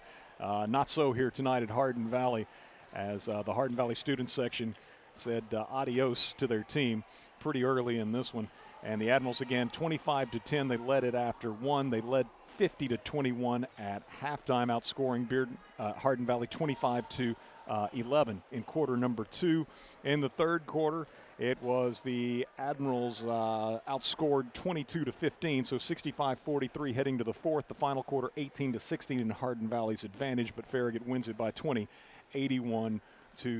I had the Admirals tonight with 13 turnovers, Hardin Valley with 14, but at halftime when the game was well in hand, Hardin Valley had committed 10 of their turnovers and Farragut had only 3. Looking at the individual scoring for the Hawks, Kamani Smith had 5 at halftime. He finishes 4 of 8 from the line and 18 points to lead the Hawks in scoring. Graham Colorado with 2 points. Christian Oliver 4 of 4 from the line, 2 threes for Oliver. He finishes with 10.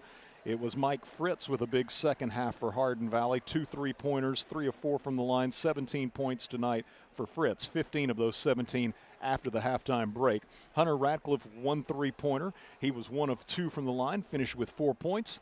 Let's see, Colin Dearness with 4 points, and Cannon Mays, 1 of 2 from the line, 1 point for Mays. Meanwhile, Jack Sparks with 5 points tonight for Hardin Valley as well, including a 3-pointer. So the Hawks had 6 threes all told. They were 13 of 20 from the foul line, 65%. For Farragut, Matthew Dickens, 7 points, including a 3-pointer. Connor Everly, 2 of 2 from the line, 2 points for Everly. Reed Vining, huge night, 1 of 1 from the line, 29 points. And I think as much as anything, it was his work on the offensive glass in the first quarter that set the tone for this ball game. Britton Lewis, 6 points, and by the way, Reed with 3 dunks tonight too, to the delight of the student section. Britton Lewis had a dunk himself. He finished with 6 points tonight and probably as many assists. Aiden Foshee had 9 points on 3 3-pointers. Parker Lane, 2 of 2 from the line, 5 threes for Parker. He finishes with 25 points. Alex Evans, 1 of 2 from the line, 1 point tonight for Alex. So the Admirals only shot 7 free throws, 6 of 7 from the foul line, 86%. So they did well when they had the opportunities. It's just surprising that as handsy as Hardin Valley is, Farragut only shot 7 free throws on the night. But they had 9 threes again. Parker knocked down 5 of those. Matthew Dickens with 1 and Aiden Foshee with 3. As the Admirals established the early lead, maintained it throughout, and win. Going to 15-7 overall, 5-2 in the district. Hardin Valley drops to 12-9 overall, 2-5 in district play. So we're going to get Britton Lewis in here to chat with us, the Farragut senior. And Britton, I was saying, you guys are coming off that loss at Bearden. You only scored 31 points, far and away the lowest output of the season. You come into a gym that's all hyped up. Hardin Valley's playing its best basketball of the season, coming off a win here against Oak Ridge. You got a student section that's got it packed out. I mean, what's the mindset of this team and what you want to get accomplished tonight with considering all of that? Yeah, we just got to be focused on us, do what we do. I mean, at Bearden we did not play our best basketball, but we had a great last practice, and we were ready coming here and just play how we play. Yeah, on the girls' side of things, the other night, Coach Mayfield said afterwards Bearden was just tougher. And I thought, the girls' game wasn't pretty, but they toughed out a win. I thought you guys showed your toughness as well in the way that you responded, because I know that had to be disheartening. It's such a big rivalry game, but this one is too.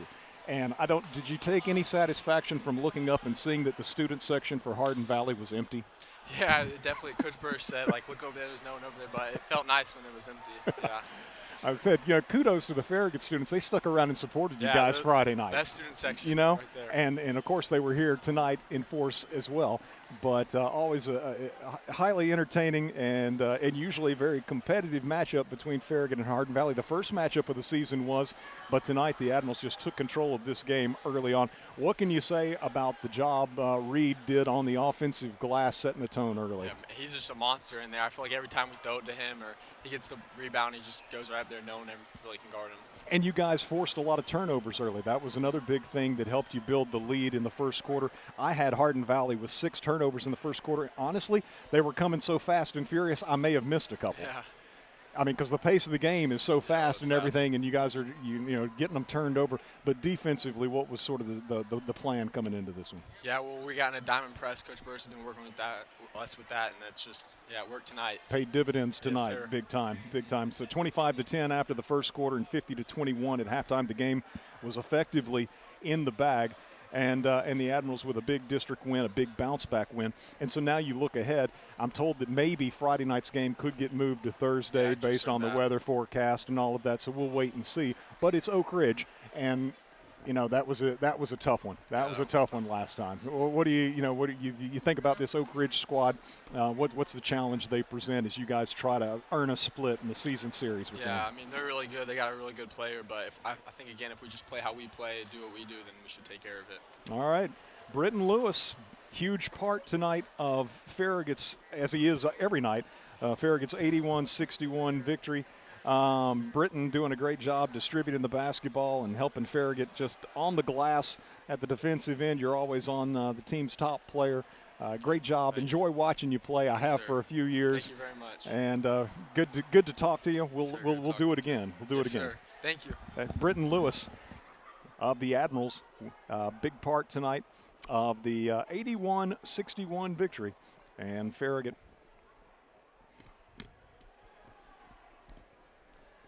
Are you going to have Coach jump in here? He said he's being made to do this. This would be Coach Swartz jumping in, and it's all right, Coach. We won't bite. So what can you say? You got to be proud of this team and the way they responded from Friday night. Yeah, 100%. You never know what a team's going to do after a game like Friday, and that was rough on us, of course, and they responded. We can't ask for anything else. No. They came out and they fought their butts off and did what we asked, and of course we're knocking down some shots, and Reed couldn't be stopped down low, so that made it nice for us. Indeed. It was offensive rebounding and turnovers in that first quarter that made the difference. But it was just the effort. I was saying just a moment ago to Britton, but also during the broadcast. At the sort of previewing the game, Farragut's going to have to be able to get over the loss to Bearden. They're going to have to be able to match Hardin Valley's intensity. Saying this is their game of the year for where the regular season is concerned. To have Farragut in their home gym, they're coming off probably their biggest win of the season over Oak Ridge.